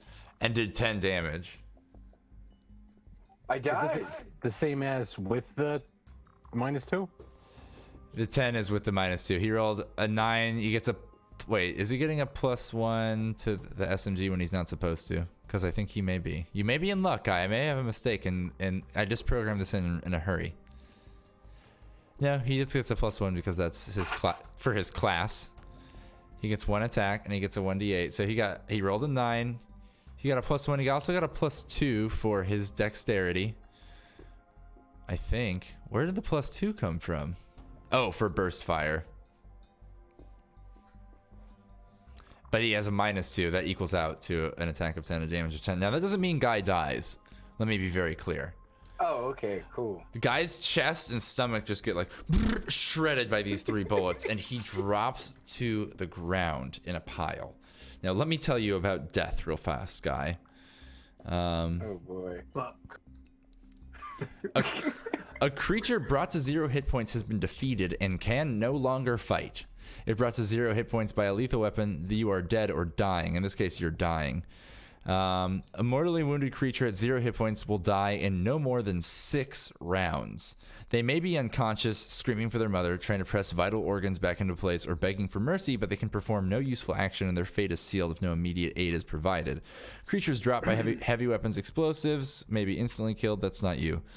So a player character who wants to extend mercy to an enemy or to aid a friend can use their main action and attempt a intelligence heal check or dexterity heal check skill. I have 2 lift stems, so I think he's good. Okay, well you have 6 rounds, and I don't think You're those also pretty far from me. automatically cure him either. So using whatever modifier is best. There's no special medical tools available at all. The difficulty is 10 on that check, and the check. Let's see. If you have trauma tools, it's an 8. If you have a Lazarus patch, it's a 6. A failed check can be reattempted, but Lazarus patches are expended even on failures. A critically injured target who has been stabilized regains 1 hit points after 10 minutes of recovery. Okay, so we have 10 rounds. You have 6 rounds until he's 6 dead. rounds until he's dead. Okay. So Guy, or rather Jupiter, can make a skill check. Difficulty level 10 with no tools. The skills being intelligence heal or dexterity heal on his turn as an action. He is going to start backing up towards kind of this Jeep that's parked here in the center of the room, this grav Jeep.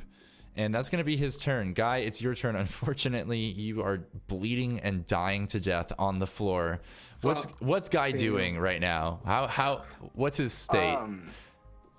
Now I sent you something real quick, Charlie, because I had an idea, but I didn't want to announce it. Hold on, let me look. Guys on yeah. Oops, I just messed up the stream probably by doing that, but that's okay.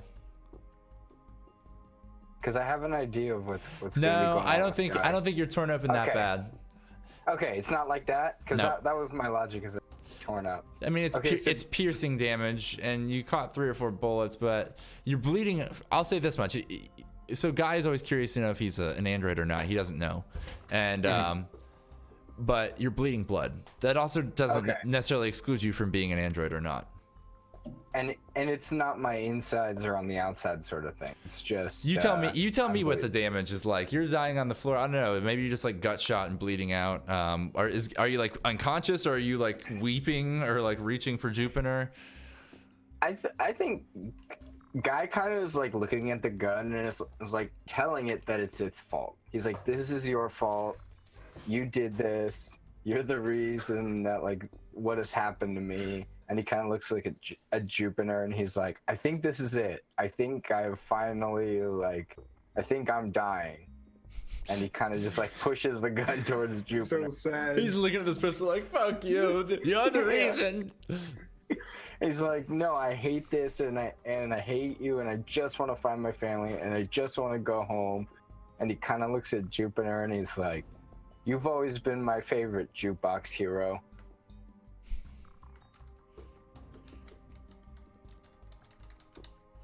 So Jupiter, he doesn't make a death save? Jupiter, do you reply? I'm just kind of like still in shock that he was shot that many times, because I've just been standing here like 5 feet above the boxes that he was hiding behind, like plain as day.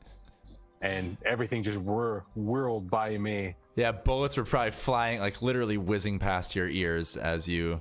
Oh yeah. Like I'm just a giant, like weird, pale white target. So you don't respond to him though. He's like, He's like, I love you. I'm just kind of like staring at him, like. completely in shock. Yeah, and then once my turn, rolls around, I'll probably react. But Okay. for now, I'm just. So yeah, there are no death saves. That's not how it works. He just has 6 rounds of bleeding out, and then he's dead, unless someone does something. Hikari, it is your turn. Okay. Cool. I will. How much movement do I have? I think you have 10 meters, which is the equivalent of 30 feet, if the map's Okay. on feet. Cool. I will jump down to this guy, and I will attack using my stun chucks. Okay. Go ahead and roll your stun chucks. 17 to hit. He That- has to make a. Sorry, go ahead. That is a hit for sure. Cool. So you do 7 damage. Okay, and 2 Which- shots against this AC. So this is stun chucks, right? Yeah. So tell me how you incapacitate and or kill this man with your stun chucks right now. What I want to do is like as I jump down, like get him out of the sheath, and like kind of just hit him with So are as you- much like force as possible. Are you as trying? Oh, okay, you just like crack him over the back of the head. Yeah. So you like do like one little like little loop with your stun chucks and boom right on the back of the head. This like blue glowing stun kind of energy like scatters over exactly. his Yeah, skull, and he just totally. like electrocutes for a second and falls to the ground, kind of twitching. It looks like he's probably still alive, but maybe in a coma or dying. You're not sure. Okay. Cool. And he just drops to the ground in front of you. And then I will. I guess I'll just end my turn. I'll search his body to get his like. We'll get to that in a moment. Jupiter, this is combat's technically over. Are you going to try and aid Guy? Yeah, I'm gonna make a heal intelligence check. To once the shock wears off a few seconds later, I'm. Oh no, guy. All right. I also have a med Maybe I kit. should leave it here so you can see what the rolls are. So it was a 10 or better. You do have a med kit. Oh, so go back, Yes. put your character where he was when you ended your turn for me. Okay. We still got to think in rounds for a moment here. So in fact, I'll even leave the turn order up. So Jupiter, you fail. Yeah, I feel like I'm just like kind of like, smacking on him, like trying to jam guts back. Yeah, you're Like just like handfuls of blood, just smashing them onto him. you're like plugging the holes of your fingertips. Okay, so technically, actually, this is round 2. So let me set it to that. TM reset 2. There we go. So, Guy, you get no turn. You're bleeding out on the floor. Hikari, so you can move up to your movement, or you can technically take a dash action. 80 feet. I can only get within 60. Well, also, you can't do that. You can't walk that direction. There's a giant Jeep right here and a walkway over here. Yeah, I knew for general purposes. And so it's actually just 80 feet to go to the bottom of the walkway, and then another 70 feet or so to go up it. Okay, I will go 30 feet here. And there, using dash and in my turn. Okay. So if you're dashing, you can do your movement twice. Use your main action to also do a movement. Just like in D&D. Okay, So you can move your movement twice if you're not going to attack or use your action. That's what a dash is. yeah, It's I actually just not went called. 60 feet. Oh, you did go 60. Oh, my bad. Okay, Yeah. sorry. I thought you Alright, said. can I talk to him like while it's his turn? Like since it's only us here. Yeah, anyway. yeah. Of course, you can free role Yeah. play. I'm really like, Alright. it's gonna be okay, guy. I mean, dad. Or You're still pretty far it's gonna from be us, safe. though, yeah? Yes. he's like what 70, 80 feet plus down a floor. Yep. All right, so Jupiter looks up and towards Hikari while he's got his fingers just jammed in these bullet holes. Guy. Wow. Hikari, do you have a med kit? Can you toss it to me? Oh Yeah. no! Oh no! Yeah. I'll just get there in a second. And I think Guy is still like semi-conscious, and Guy He's kind of running. looks up at Jupiter and he's like, "Please take your fingers out before you try and catch that med kit." I'm just gonna take one of my bloody fingers and put it over Guy's mouth and go. Save you. All right, so you try and throw the med kit to him. Is that the plan? Maybe when he gets no. closer. No, I don't want to throw it to him. Okay.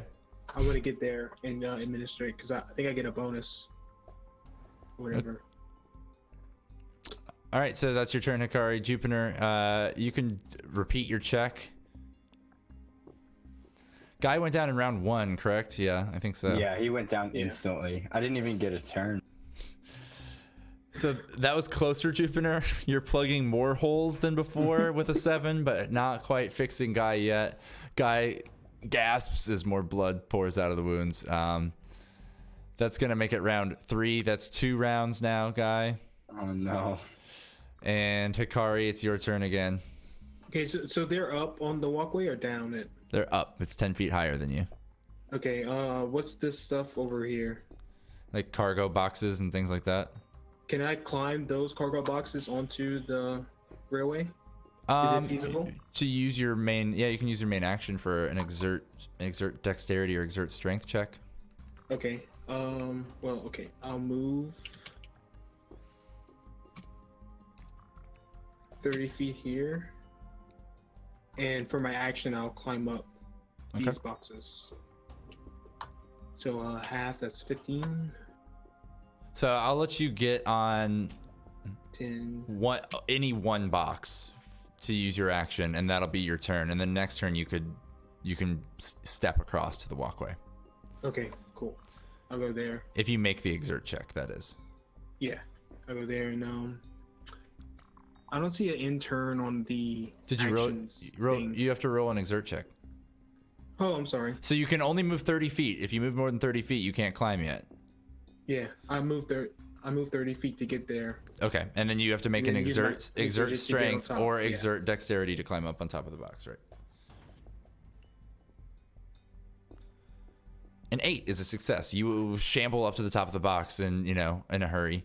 And now you're like almost eye level with the platform. You think you could probably pretty easily step across and climb over the railing. Jupiter, you can make another check if you want.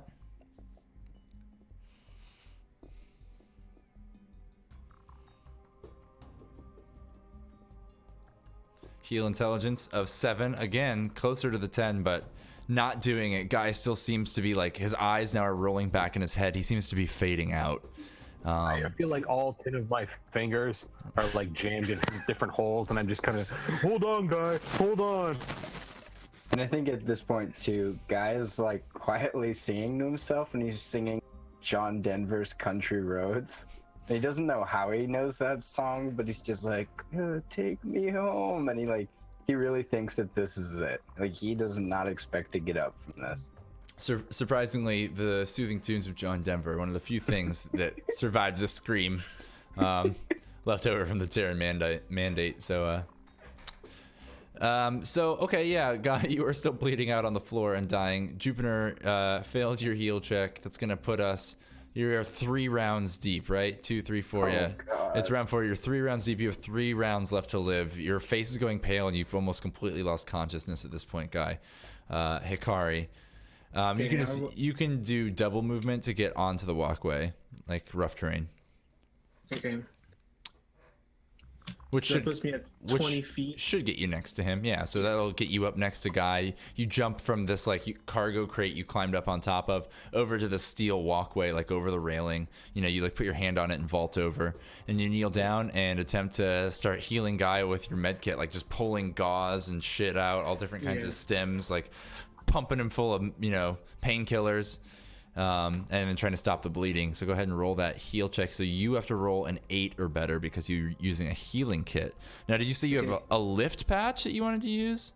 I have I have 2 lift stems as well. I'm not sure what the lift stems do. Let me look. But Lift. A lift stem augments and amplifies the body's natural response to physical injury and exhaustion. The boost speeds natural recovery drastically. It heals 1d8 plus the user's heal skill and hit points after 5 minutes of rest. So you cannot use it to save his life. You can use it to heal him quickly and get him back on his feet afterwards, so he doesn't have to spend a week in the med bay, basically. Okay, cool. Now when I make the heal check, because I'm using a med kit, what does it do? So you just use a heal. You do heal intelligence or heal dexterity, your choice, whatever's better. And because you have a med kit, instead of having to beat a 10, you only have to beat an 8 or better. Okay. So if you roll an 8 or better, he's healed, or he's stabilized at least. Oh no! Oh, I have one more. Can I re-roll? Is this the new scene? Is it per scene? I just want to make sure. Yeah. You gain once per scene. Okay. You can re-roll that fails. This is a new scene. So you, as an expert, the gauze starts fraying, but you like cinch it tighter or whatever, and you get a second check here. So go ahead, heal intelligence again, and you rolled an 8, which is what your target number was. With that, guy like kind of starts to like convulse for a second, and like you're like, put pressure here, Jupiter, and like Jupiter puts his hand down, on his chest, and like keeps pressure on one of the holes while you like are able to bandage him from underneath. And finally, guy like kind of relaxes and lays down and like, and his breathing like normalizes, but he's fully unconscious. Okay. Can I slap a stem on him now? You can. Okay, I do that immediately. So you pull a lift stem out of your bag and slap it on guy's arm. So it heals 1d8 plus your heal skill. Okay, my heal skill's -1. So 1d8 minus 1. Minus 1, okay. Mm-hmm. And I think too, like, even though he's pretty much unconscious and just quite quietly breathing, guy like pulls a lollipop out of his pocket and like puts it in its own in his own mouth, and just kind of like goes back to like nothing. Okay. And you heal 4 hit points. Guy sucking on a lollipop. So after 5 minutes, yeah. So it takes about 10 minutes for Guy to get back to 1 hit point. Oh my gosh. Wow. And then you rest for about 5 extra minutes. So 15 minutes pass. What do you do during this 15 minutes? Do you just stand right here in front of the door? How do you do this? As soon as he's stabilized, I want to go and try and hide the body in one of these crates, in one of these boxes. Hey, so maybe if we go get the guards for the ship and say this guy just shot us, since he's unconscious and there's no one else around. There's camera footage. Yeah, we walked into this room that they knew we were coming into, and this guy just started shooting at us. But the camera footage would back us up, wouldn't it? I think, right? I mean, they don't own the cargo hold. Wait, easy go again. I didn't hear what you said. I mean, they don't own the cargo hold, do they? It's for everybody. Like, and we had permission from the staff to come here. Yeah, but Guy, the first thing he saw was Guy holding his gun, and he pulled his gun. the gun. So technically, he has like, I don't know. I think we should hide it for now. The gun came from the staff. It's a ship gun. Oh, that is true. Maybe if we go get the guards, they'll take care of all of this for us. Okay, let me go search him real fast. Is that cool? And then we'll call in the guards. Yeah. I mean, that's just an idea. Okay. All right. Hikari kind of looks at Jupiter weirdly, but yeah, let's do it, dude. Yeah, I'll go and search the body and stuff. Audio. There we go. Sorry, stream and podcast. Give me 1 second here. Can you guys hear me? Yeah, you're good. Sorry about that. So, Hikari, if you want to search for a box to drop that corpse into, you are going to need to roll me a luck save to see if one of the boxes is unsecured. No, I think we're gonna call in guards Oh, instead of trying to hide the body. instead of hiding the body. I will search for his credentials, maybe like his personal chip or whatever. Okay. Before. So you kind of rifle through his pockets. He has like an extra mag on his hip, full of of physical ammo, not power cells, for his SMG.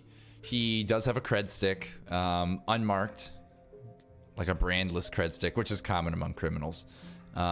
With, let's roll for it real quick.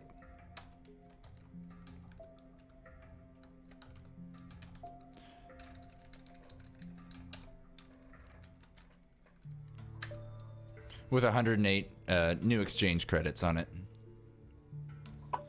Cool. I just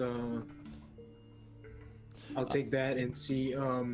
Do I know the opening mechanism for the cargo hold door he was guarding? So let me finish. He also has, he's like wearing a handkerchief, and you notice that under his handkerchief, he's got a little necklace hanging around, or not necklace, but like almost mask of sorts, some kind of technological device that looks to be like an air filter. Okay. Some like mechanical thing that he would pull up over his face. It was like under a handkerchief around his neck. You also kind of look around and you find like a wallet and a small pouch on like his, on his hip.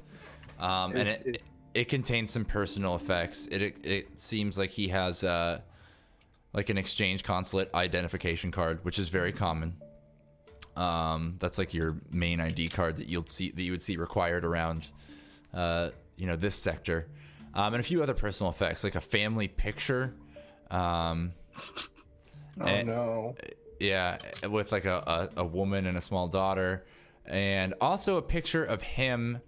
And why don't you roll a no intelligence check for me? Guy, it's just now that you start coming back like to consciousness, yeah, and you pull yourself up against the wall and you like look over and you see this patch on your arm, and you can just feel it like bursting this energy into your body. And you like start looking down at your chest, and your wounds like are slowly starting to kind of grow over with these gnarly looking like greenish scabs. Cool. So what are my health points at? what did you heal him for? 4 points. So you're at five total, because you come back to 1 hit point on your own. Cool.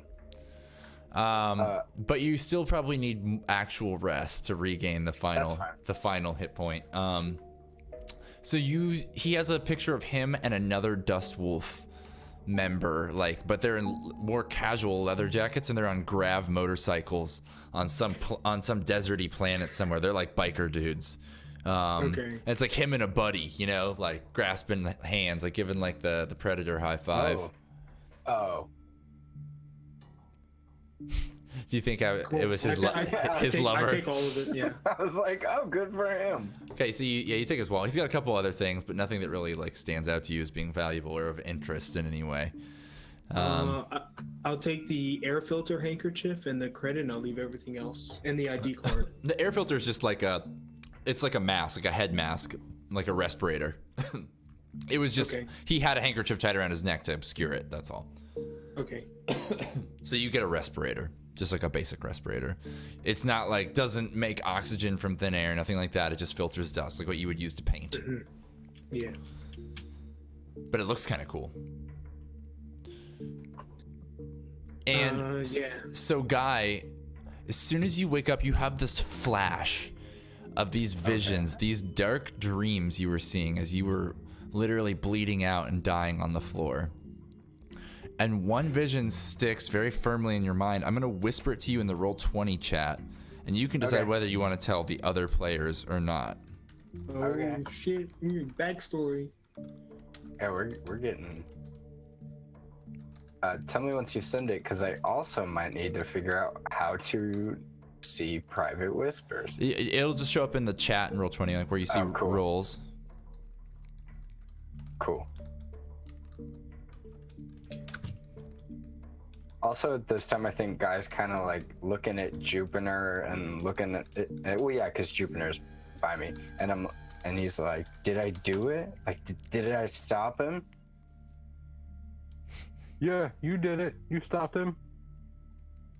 And then guy kind of like looks at the gun and is like, yeah. Like he re-picks it back up and it's like, I was meant for this.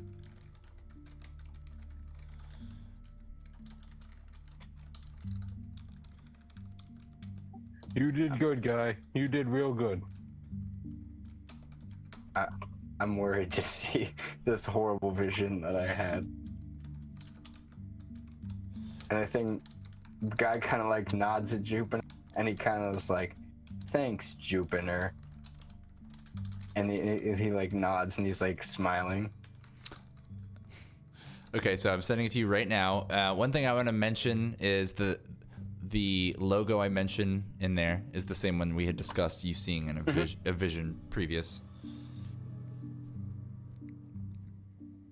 It's the Glyph Engineering logo. You know that. Mm-hmm. Okay. Do you want me to tell the whole party, or would you? I'll tell them. Yeah, you tell them. So I kind of is Hikari near us, or is Hikari still over by the body? So Hikari like finishes looting this Dust Wolf member, and he like comes sauntering back up the ramp towards you, holding the guy's like wallet in his hand, kind of reading through some things. But I'm assuming Hikari, you look up to see Guy as he's coming back to consciousness. Yeah. Yeah. So guy kind of looks at both of them and he's like, I don't know if you guys are gonna believe this, but I had a dream, I think, when I was dead. Was I dead? And he kind of like looks around them and he's like, anyway, I had a dream and I saw my hand on like a door entry number pad and it had a big G, like that logo. It's that company. You know that company with the G. And the guy's kind of like, yeah, that one, no. And then there was like, yeah, because it had like an arrow in it. And then it was, yeah, it's the one that I've had all these visions about. It's been in my visions. And this number pad had a code on it. And I even remember the code, which I'm not very good with numbers. But the code was 400201. And then it opened. And now I'm back. So either that's important or Glyph owns heaven. That's super interesting. You didn't see the building the door was, or you just saw the door? Just saw the number pad in the door. It was a very nondescript door. It was a sliding door, but didn't look like any door I've ever seen before. Are you psychic? I don't think so. And guy kind of looks Could at it manifest late in age. I don't know. It happens. But Guys, that's super interesting, guy. What's your connection to Glyph? I don't know. I didn't think I had one. And guy's kind of like looking around, and now he's like getting visibly nervous. Like that dream kind of freaked him out a little bit because normally he was having these memory lapses, but now like when he quote unquote died and like had one of them and came back, he's pretty like weird about it. Like there's definitely a noticeable tone change in Guy. Do I notice this? I would say that everybody noticed. It's not like yeah, kind of twitchy, you know? Yeah, and I'm kind of like looking around. Okay. Yeah, I'm awkward. I'm kind of like uncomfortable. Like I'm visibly uncomfortable. On edge. Yeah. Yeah, I'm visibly on edge. Okay. My voice isn't changed or anything like that. Like I'm not like a different person completely. Hi, I'm Guy. It's Guy has returned. You're just like shaking. Yeah. Yeah. Okay. Well, like, so we should call the guards, right? We should get our story straight. We're gonna get you help, buddy. We just need to let them know that this happened, so we don't look like the guilty party. Guy, you like look down at your chest. You're like surprisingly okay. Would you say that I am? Can he stand up? Yeah. Yeah. He's like Okay, 5 out of 6 hit points right now, I think. Okay. Well, I guess we can search the cargo hold before we call the guards. But they're gonna see that on the cameras, I guess. I don't know. Are there cameras? Would I know? Do I see cameras around the ship? You can make a notice check. You could also do a pilot intelligence check. You know spaceships because you're a pilot. You rolled a 8. An 8 is good enough to notice that there are definitely security cameras in multiple places in the ship, and also here in the cargo bay. In the cargo bay, particularly, they're a different style. Even you've noticed they're the more dome style coming out of the ceiling. Okay. Seemingly either to give them a larger depth of field, or not depth of field, but range of view, like a wider angle, or just to obscure the camera so you're not really sure where they're pointing. Okay. Cool. So should we call them now or search the cargo hold first? Well, if we do it right, we might be able to get permission to search the cargo hold with the guards here. That is true. Yeah, and everybody loves Guy. Okay. Yeah, we tell them this guy shot Guy, Yeah. then Yeah. they'll let okay. us do anything. I'll go out and call security or whatever. Look for what was her name? Lisa? Yeah, she guy wasn't. after Lisa? She wasn't part of security, but yeah, the one security guard went to look for her. Greg, Yeah. I believe his name Yeah, I was. was saying, I kind of calls out, it's Craig. And then, like, Craig. he kind of was like, man, I love Greg. Well, they did send Craig up to the med bay, which is probably closer. Greg went back to see Lisa. Okay. Do I find them? Who are you going for? Are you going for Craig in the med bay, or Greg back in the common room with all the crowd? I'm going with the one that was going with Lisa, Greg, I think. Okay, so you go back into the common room, like all the way back up the ship. It takes you quite a while, and there's like this huge crowd of people still gathered around. Most people have sat down at this point, and you know, I've kind of I'm getting some echo and a lot of mic noise. Sorry, that was me. Dog was screaming. I had to take care of it. That's okay. I don't know if the echo was coming from you. I'm not sure. It was my headphones. My headphones are a little loud. No I took them off. So yeah, the crowd of people still gathered around. People, like I said, are more resigned to their fate now, kind of sad, sitting around this cafeteria. You don't see Lisa or Greg anywhere, but you do see a couple security guards stationed at the main door. And like as you come through the door, they're both like, "Oh, like what the hell are you doing back there? You're supposed to be in here." I'm sorry. We were attacked by dust wolves in the cargo hold. My dad was shot a lot by him. You guys should probably follow me, please. So when you are you saying this quietly? Yeah, like super quiet. Are you saying that because now that I mention it, you want to say it quietly, or would Hikari actually be saying this quietly? I mean, I was saying it pretty quietly when I RP'd it. Okay, well the guard's like, "Why are you whispering, kid?" It's because these people are already stressed enough, you know, and with the accident that just happened, and you know, my dad was shot a lot, and we were just in there to get his meds. You can make a talk charisma check, but I'm gonna give you a -1 for not acting upset that your dad was shot. Okay, talk. Charisma. -1 for your when asked for the modifier. Okay. Is this a new scene? Yeah, technically. Okay, I'll try again. What'd you roll? A 4. Okay, yeah, you can re-roll for being an expert. That doesn't have to be something you're proficient in. It may not. I don't remember. No, once per scene, you can re-roll a failed skill check. All right, go ahead, re-roll it. Taking the new roll if it's better. Still -1. If it's better, okay. Well, of course you would take it if it's better. Anyway. Damn it! 6. A 6. Yeah. He's like, "Oh, your dad's hurt, huh?" And he's like, "Oh man," he's like, "We're not supposed to leave here." He's like, I don't really. Oh, you know what? He's like, "I was drinking with those mercenary guys. One of them is a medic." No, you don't understand. My dad's Guy. Guy's my dad. The guy all you love. He like squints his eyebrows and looks at you. He's like, "Who are you talking about, kid?" the old man that likes to feed children food and candy and stuff. Nikolai? No, he shit his pants and then someone attacked him and threw him into the nurse's office. Listen, man, I'm just saying, like, the dude's dead, okay? We killed him in self-defense because he shot my dad. There's a dead body is what you're telling me. Yes.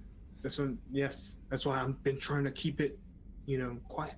He's like, all right. And he like walks away for a second and he like starts talking to his radio on his shoulder, for a minute. And you can't really hear him because he's kind of out of earshot. And he's kind of walking past a few tables of people, including the table of dust wolves. And as he walks by, like 5 of them stand up and start striding towards you. It's like the leader and the other 5, except for like the 2 you saw slip out the back earlier. The leader and the other 4 starts striding right towards you, like through this crowd of people in the cafeteria. And now both of the guards have like walked away and are discussing on the other side of the room and talking in their radios. I run away immediately. Back through the doors? Yeah. All right. You go back down to the cargo hold? Yes. As soon as they get into the hallway, you can hear their feet beating the pathway behind you. Like they're running through this like steel corridor as well. You can hear them, they're probably a few turns behind you. Okay. Can I make an exert dex? You don't have to. You beat them by a good bit. And you bust into the cargo hold. So we gotta go now. They're coming. And I'm running down the stairs or wherever we left them. So Jupiter and Guy are still by the door, right? Yep. Yeah. All right. So now that Hikari's ran through the door and he's screaming that they're coming, is there any sort of like panel on this side of the door, like for the locking mechanism? There is. Can I hit that as hard as I can to see if it'll shut and lock the door? Yeah, I think the most appropriate check to see if that works is probably a luck check, a luck save. I think smashing it is no problem for you. Whether that disables the door or not. Now keep in mind that like the emergency systems are still on, the lights are still out on the ship for the most part, except for some emergency lights and some flashing lights. But yeah, why not? Make a luck save. If you roll a 15 or higher, you roll a 20. Oh fuck yes! Wow. So good. Oh my god. That's a fucking nat 20, man. That's a nat fucking 20. So Jupiter, that shit's never opening. That shit is never opening again. he turns around and just like boom, like smashes his fist like 6 inches into the wall past the panel, and just like it breaks like and just sparks and wires hang out and sparks keep shooting. The door like slams shut and the airlock door falls out of the ceiling like and just slams shut closed. There's just a tiny little like 6-inch by 6-inch porthole, and you can see the dust wolves show up in a group and are like banging and screaming at you. And Guy kind of looks at him and is like, I could have used like my tech knowledge to just close that. Like, you didn't have to hurt your hand.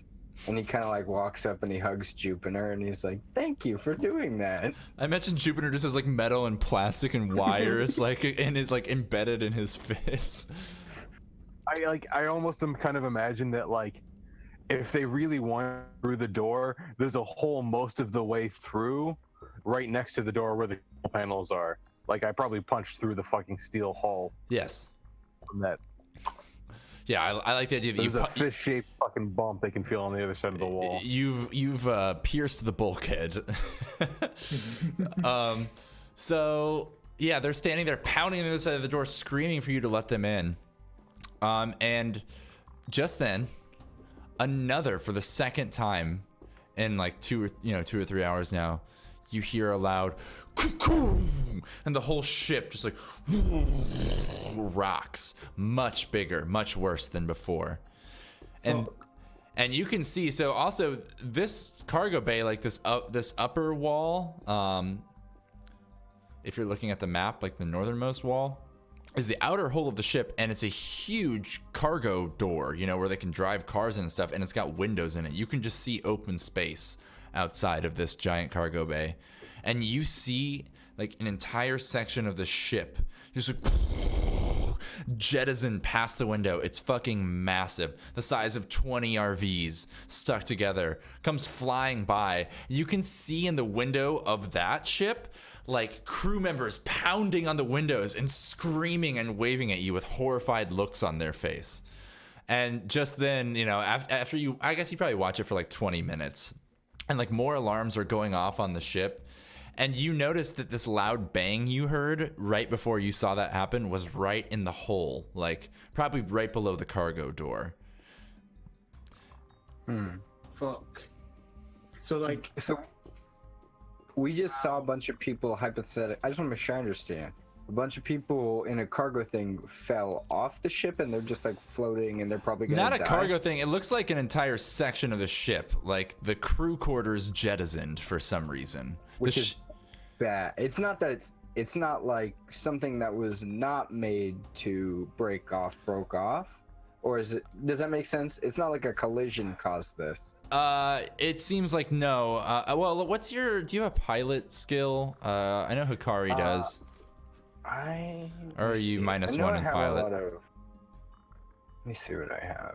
Pilot, yes, -1. I have fix, exert. I mean, I feel like you're pretty familiar with these ships, being that you were the gas station attendant and mechanic. Yeah. But how much mechanic work would you say you did in your past? I would say that I did the basic stuff. So if it was a car, I changed tires, did oil, that kind of stuff. I didn't like, oh wow, this is like, I didn't turn a not working car into a working car. Sure. I don't know. I don't think you have to be a total fucking genius either to recognize that this had like small boosters on it. Okay. So more like it was purposefully meant to be jettisoned. You don't know if it happened on purpose or not. But you did see multiple crew members in Cervantes uniforms pounding on the window of like a large bay on that part of the ship, seeming with like scared looks on their faces. They were like maybe 200 feet out from the cargo bay window as they passed by, and then just left into the blackness of space past you to a point where you couldn't even see them any longer. Guy just like up and vomits. Like he just like loses all of this food that he was eating. Vomit because he just watched like I'm assuming it's a couple hundred is what you said. How many people was it? Well, the crew is about 40 to 45, okay. 40 to 50 people right now. You don't really know how many were they on that area of the ship, but he watched, I mean, it's approximately like 15 people at least. You saw 5 to 10 people. Yeah, 5 to 15 people. Yeah, so he just saw them what he assumed is die, and so he just instantly vomit. After everything that's been just going on with him, he's just like, nope. Bleh. Can I go see the what's the cargo hold? What's Hikari's reaction to this first? My reaction to this is that we need to get off this ship now. Like, do I know? I mean, how do you react as this like giant chunk of the spaceship comes flying by? And also, you definitely recognize this as being the crew quarters of the ship being jettisoned.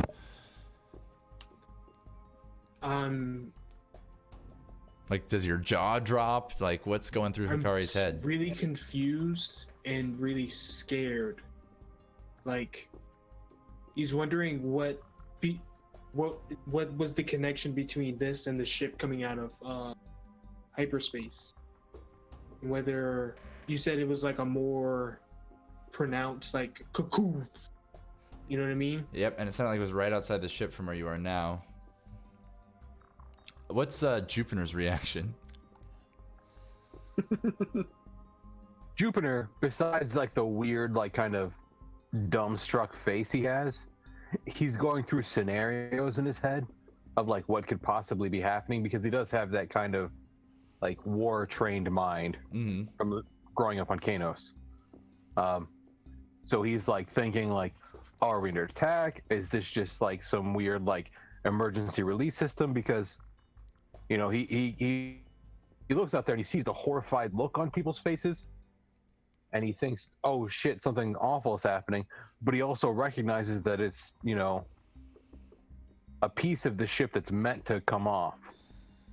So it's like, it's an emergency release thing, but the people on there don't seem to be don't seem to want to be released. So you see now the dust wolves have left the doorway, and you like peek into the window, Jupiter, and they have gone. They've ran back the other way.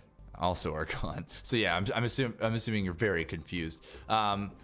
Yeah. So just then, before any of you have time, like you are all starting to kind of just be like, what the hell is going on, and talking to each other about it. Giant sparks start flying up, like on the inside of the cargo hold, from the outside of the ship. Like the cargo bay door in front of you, just like sparks, just like poof. Suddenly you hear a torrent of noise, just like out of nowhere, as these sparks burst out of the cargo door and start moving very slowly in a line along the door, as if someone was welding their way in the bulkhead from the outside. Hey, Kawi, we should probably get out of here. Yes, we should go. Let's get Guy and let's get out of here. And I'm kind of like, how do we get out if you punch the door closed? I don't think this door is gonna open. Maybe we should find another way out. Is there another way out? There's the security cargo area door, which is up here on the top left side of the map. Okay, Oh. yeah. We start heading towards there, I assume, fast as possible. So it's this huge, like I said, this is like a big blast door, and it's got like red and yellow striped tape and like a 4-foot border on the wall around the door. And it's got like, authorized personnel only. It also has a comm pad on the outside of it, or a security pad rather, little terminal. You come up to the door and like press the button, and it just says, like present credentials or something like that. Slot your identification chip, please. Okay, I slide in the Dust Wolf's ID. I got from his body. It like gives you a red X. That doesn't seem like it's the right ID, possibly. So, like, meta-wise, didn't you guys steal like an ID or get an ID from like somebody when you guys were in the front of the ship, like hacking computers or whatever it was? No, we didn't take it. The guy plugged in his own. Oh no, wait. No, I failed the luck save. we never took I failed the one. luck save to get his login information. Yeah, you tried to. Yeah. So I will say that this dude, the Dust Wolf guy, does have a little comm pad on him. I probably should have mentioned that before. I didn't think of that. But he does have a comm pad, which you can like try and scan things with, or like connect maybe by some VPN. That's a pretty common kind of. Is there a number pad at this door? There is, yeah. It's like a little it's like a little keyboard actually with a little security terminal. All right. So I'm gonna say that I look around it and look for the G logo. You do not see it. Okay. Doesn't seem to be the door from your vision. Okay. Then I got nothing. What else is in the cargo bay with us? Like, is it just containers? No, or is there any a Jeep? Yep, that's pretty much it. The containers have a lot of varying sizes. There's like cargo nets and ropes, and tethers and other things like that hung up around the outside. There is like maybe a little kind of metal panel door up on the highest part of the platform. There might be like a little janitor's type closet or equipment closet, possibly. Also, the like welding is getting further now, and you can see actually out through the hole and into space in about just a 2-inch gap, but you can like now hear the air rushing out of the room. And This is bad. The Jeep that's in the middle of the room. Does that look like it's airtight? It does not. Oh. Yeah. Well, We can't actually, do this. you know what? I don't know. I don't really know how all grav Jeeps are designed. Why don't you make a luck roll? Let's let the dice decide.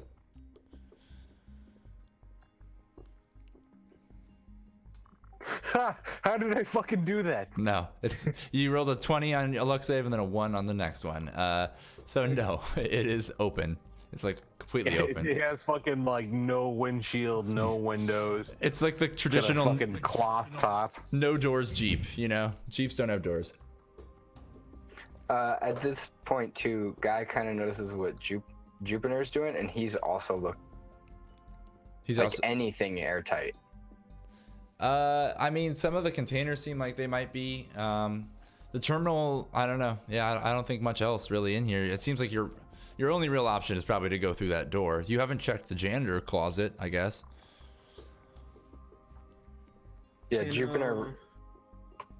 Go ahead. Oh no, go for it. Go for it. I was gonna see if I can try and scan using the compad, the ID or the panel into the bulkhead. So you like flip open his compad. It's unlocked because he's an idiot. And there's like one new message waiting, and you just like flip past it to try and, you know, get to any kind of VPN or keychain he might have on there. And the message says, "How are things going out there?" Question mark. I send the message. Main door lost power. Need login for bulkhead. Can't get out. Can't get out. People shot into space. Can't get out. Can't get out. And he says, like it types back like for a second, then it says, "What the?" It says, "What the hell?" It says, "We heard a boom, and the power went out, but it came back on. You should know the code for the door. What the fuck are you talking about? The bulkhead?" Question mark. Question mark. Crew quarters jettisoned.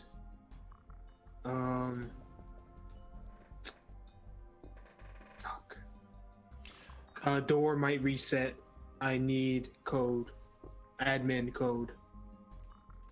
Can't get out. He like types back. He's like, "What the fuck are you talking about?" Question mark. "Just do your job and guard the door. How are things in the cargo hold?" Question mark. "As long as everything's good." I type air's leaking, can't get out. Cargo hold almost shattered. He's like, Get out. it types back really fast this time, and it just says, "Oh fuck, BRT." Be right So they're there. coming. Fuck. I didn't know what that stood for at first. Don't forget to say door broken. Can't you, Need code. Main door is broken. Need code. It doesn't reply. Just the last message lingers. How the fuck are we supposed to get out? I don't know what to do, guys. They won't be able to come and get in here. We need the code to get in there. So like This- the door that Hikari's standing at has like this like weird pedestal with like a number pad next to it. Mm-hmm. Oh, It's no. like coming out of the wall. Okay. So you like walk over to inspect the number pad, and just then you see a face in the blast door. Jupiter. Oh, like in the view window of the door. It's one of the dust wolves, and he like looks out at you. The door slides open, and he's like, "What the fuck is going on?" He sees his like bleeding friend there on the floor. He's standing like right in front of you. He's like, "You killed Lenny, man." Okay, so No, before no, he speaks no. another word, can I grab him and walk inward with him? Since I'm so much bigger than him, just fucking grab him Make by an the shirt, exert pick him up, strength. and walk in. Exert strength versus an armor class of 12. I immediately followed them inside. Well, it'll just actually. I'll say you can. Rather than that, you can. Oh my god! Thank God. That's actually crazy because that's not fair. It shouldn't have been. It should be a 7 or higher on an exert strength check. What it should have been is an attack roll punch, 12 or higher. But you rolled double crits on your exert strength check. You got a natural 12 on 2d6. So yes, by all means, you. In fact, I'm gonna say you just crush his throat with your hand. If you want to kill him or incapacitate him, I will allow it.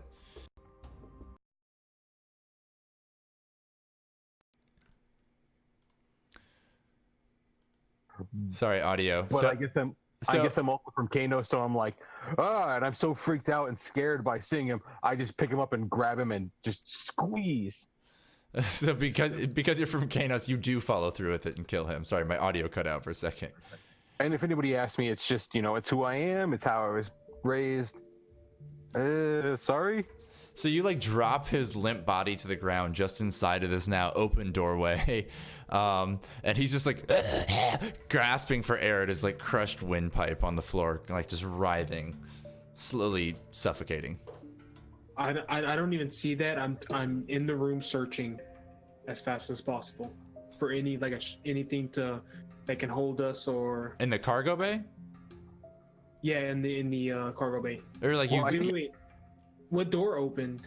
the door to the secure cargo bay. Yeah, that's what I meant. Yeah. So it's like a long hallway on the other side of that door, and it's this huge blast door. You imagine that that's probably airtight. Okay. Also, the sparks are like 3 feet from your face when you're at that door. There's just like this huge welding sparks. If you don't go in there and close the door in about 3 seconds, you will all die from the vacuum of space. Yeah. Things are like starting to just get like windy and whip around you as this like, welding circle in the door is like starting to get larger and larger. I think at this point, Guy has been kind of like freaking out, and like he's not really helping with the door, but he notices that janitor closet. Mm-hmm. He like bolts towards the janitor closet because he's gonna get in there because he feels that that's the safest place to be. Oh no. That will definitely, I'm just gonna tell you, that will kill Guy. Also, your teammates are Guy leaving. Guy doesn't go anywhere near the janitor closet. Yeah, like it's not an airtight door. It's just a closet in this room that's losing There's atmosphere. like a towel, right? There's maybe a towel on the I bottom. just kind of assume Guy is bumbling around the janitor's closet, and Hikari, instinctively grabs him by the collar and drags him into this hallway. Obviously. Yeah, like Yeah. your teammates are like running through this giant blast door into this secure area. So you run through the other side and smash the button, and the door like slams shut behind you. It's this big, huge, 3 or 4 foot thick steel door. And as it does, like you turn around and look through the peephole in the door. And you can see the atmosphere is now fully gone in the room, and like you must have gotten through just in time, and like some of the cargo like crates and so forth and the Jeep are starting to kind of float up inside of their cargo nets off of the ground, because artificial gravity is now lost. After you watch for about 5 more seconds, the welding sparks coming through the door finally make a complete circle, and after about 20 seconds of silence after the sparks go away, there's another huge cuckoo, and like actually you don't hear anything, I suppose, at this point. It's totally, maybe you do, echoing through the ship corridor, but you see like this giant 5 foot by 5 foot circle of metal just like fall in from the cargo bay door and land on the floor, and through the hole after a few more seconds comes a small little woman with like a short black pixie cut in like this black tight jumpsuit. She like pulls through the hole and like cocoon like magnets down to the hole. Oh, so she's wearing like a suit. No, her face is completely unexposed. It's just like a very fashionable jumpsuit type outfit. So like some of us, like Hikari being knowledgeable about how like space and ships work, and me being like militarily trained, like we'd recognize that the fact that the metal piece alone fell inward and down would be that it's pressurized, right? No, it's as if they cut it out and then kicked it in from the outside or pushed it. Yeah. Like there's no zero pressure. There's no like it's not getting sucked out by the vacuum. At this point, the vacuum of space has completely entered that room. You can see things floating inside of the cargo bay through the window. Oh, okay. So it's not that it's zero gravity. It's that there is vacuum. Like if there was vacuum, it would be getting sucked out. No. At first, it was getting sucked out, but once it equalizes with space outside, nothing moves. There's no wind in space. All of the oxygen is left, so there's no air. Now things are just, it's space inside of that room. There's a 5 foot gaping hole to space on the outside. The vacuum of space is fully taken over the room. I'm just trying to clarify. She's in vacuum, not in just zero gravity. Yes. With air. Yep. This in woman came in from out of space with absolutely zero protection on. And like pulls herself in, like drops on the floor. You can see like ice crystals on her face and body. And also she has some sort of boots that seem to be magneting to the floor. And she just like strides across the floor and like comes and like looks at you right through the peephole with just these like huge blue eyes. and you see one of her eyes like dials in like a camera lens, and she like punches the door as hard as she can, and a huge dent pushes through. It doesn't like puncture the door yet. I think as it's happening, like as she gets near the door, guy kind of is like looking, and he like what, and then she like punches the door, and he just like jolts back, like he like pushes Hikari and Jupiter in front of him, and he's like, nope, I've done my action for the day. So she actually gives up on this punching after a second, after Guy freaks out, and she pulls like a wire out of her arm and plugs it into the terminal, and just like change the code and just like stands there blankly for a second. Dude, what's your program skill? -1.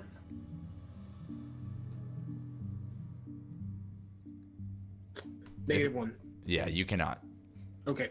You can't hack. You don't have a tool to do so or the skill to do so, unfortunately. So she's just like standing there like with just like this blank glazed over look on her eye, dead looking into the peephole of this blast door where you are, and this wire coming out of her arm is plugged into the terminal. Now this is a long hallway you're in. There's another blast door at the far end where it opens into the private cargo bay. You're in like a long steel hallway. Okay. So there are 2 doors separating us. Yeah, it's like a 40-foot long hallway, and you came in through the first blast door. There's a second one further down that leads into the cargo bay, the private area cargo bay. Okay. I tell the others that we have to find a ship or something to get the fuck out of here now. Now. I want to search see what's holding in the private cargo hold. Y'all want to go down to the private cargo hold? Well, we probably shouldn't stay here. So you run away from this android woman as she's like punching this door and like trying to like hack her way through. So, what's the control panel look like on this side? It's more simple on this side. Just like an open and close kind of thing. And then like a big override kind of crank that like has like some like caution symbols on it. So while they're running away and I'm still standing there,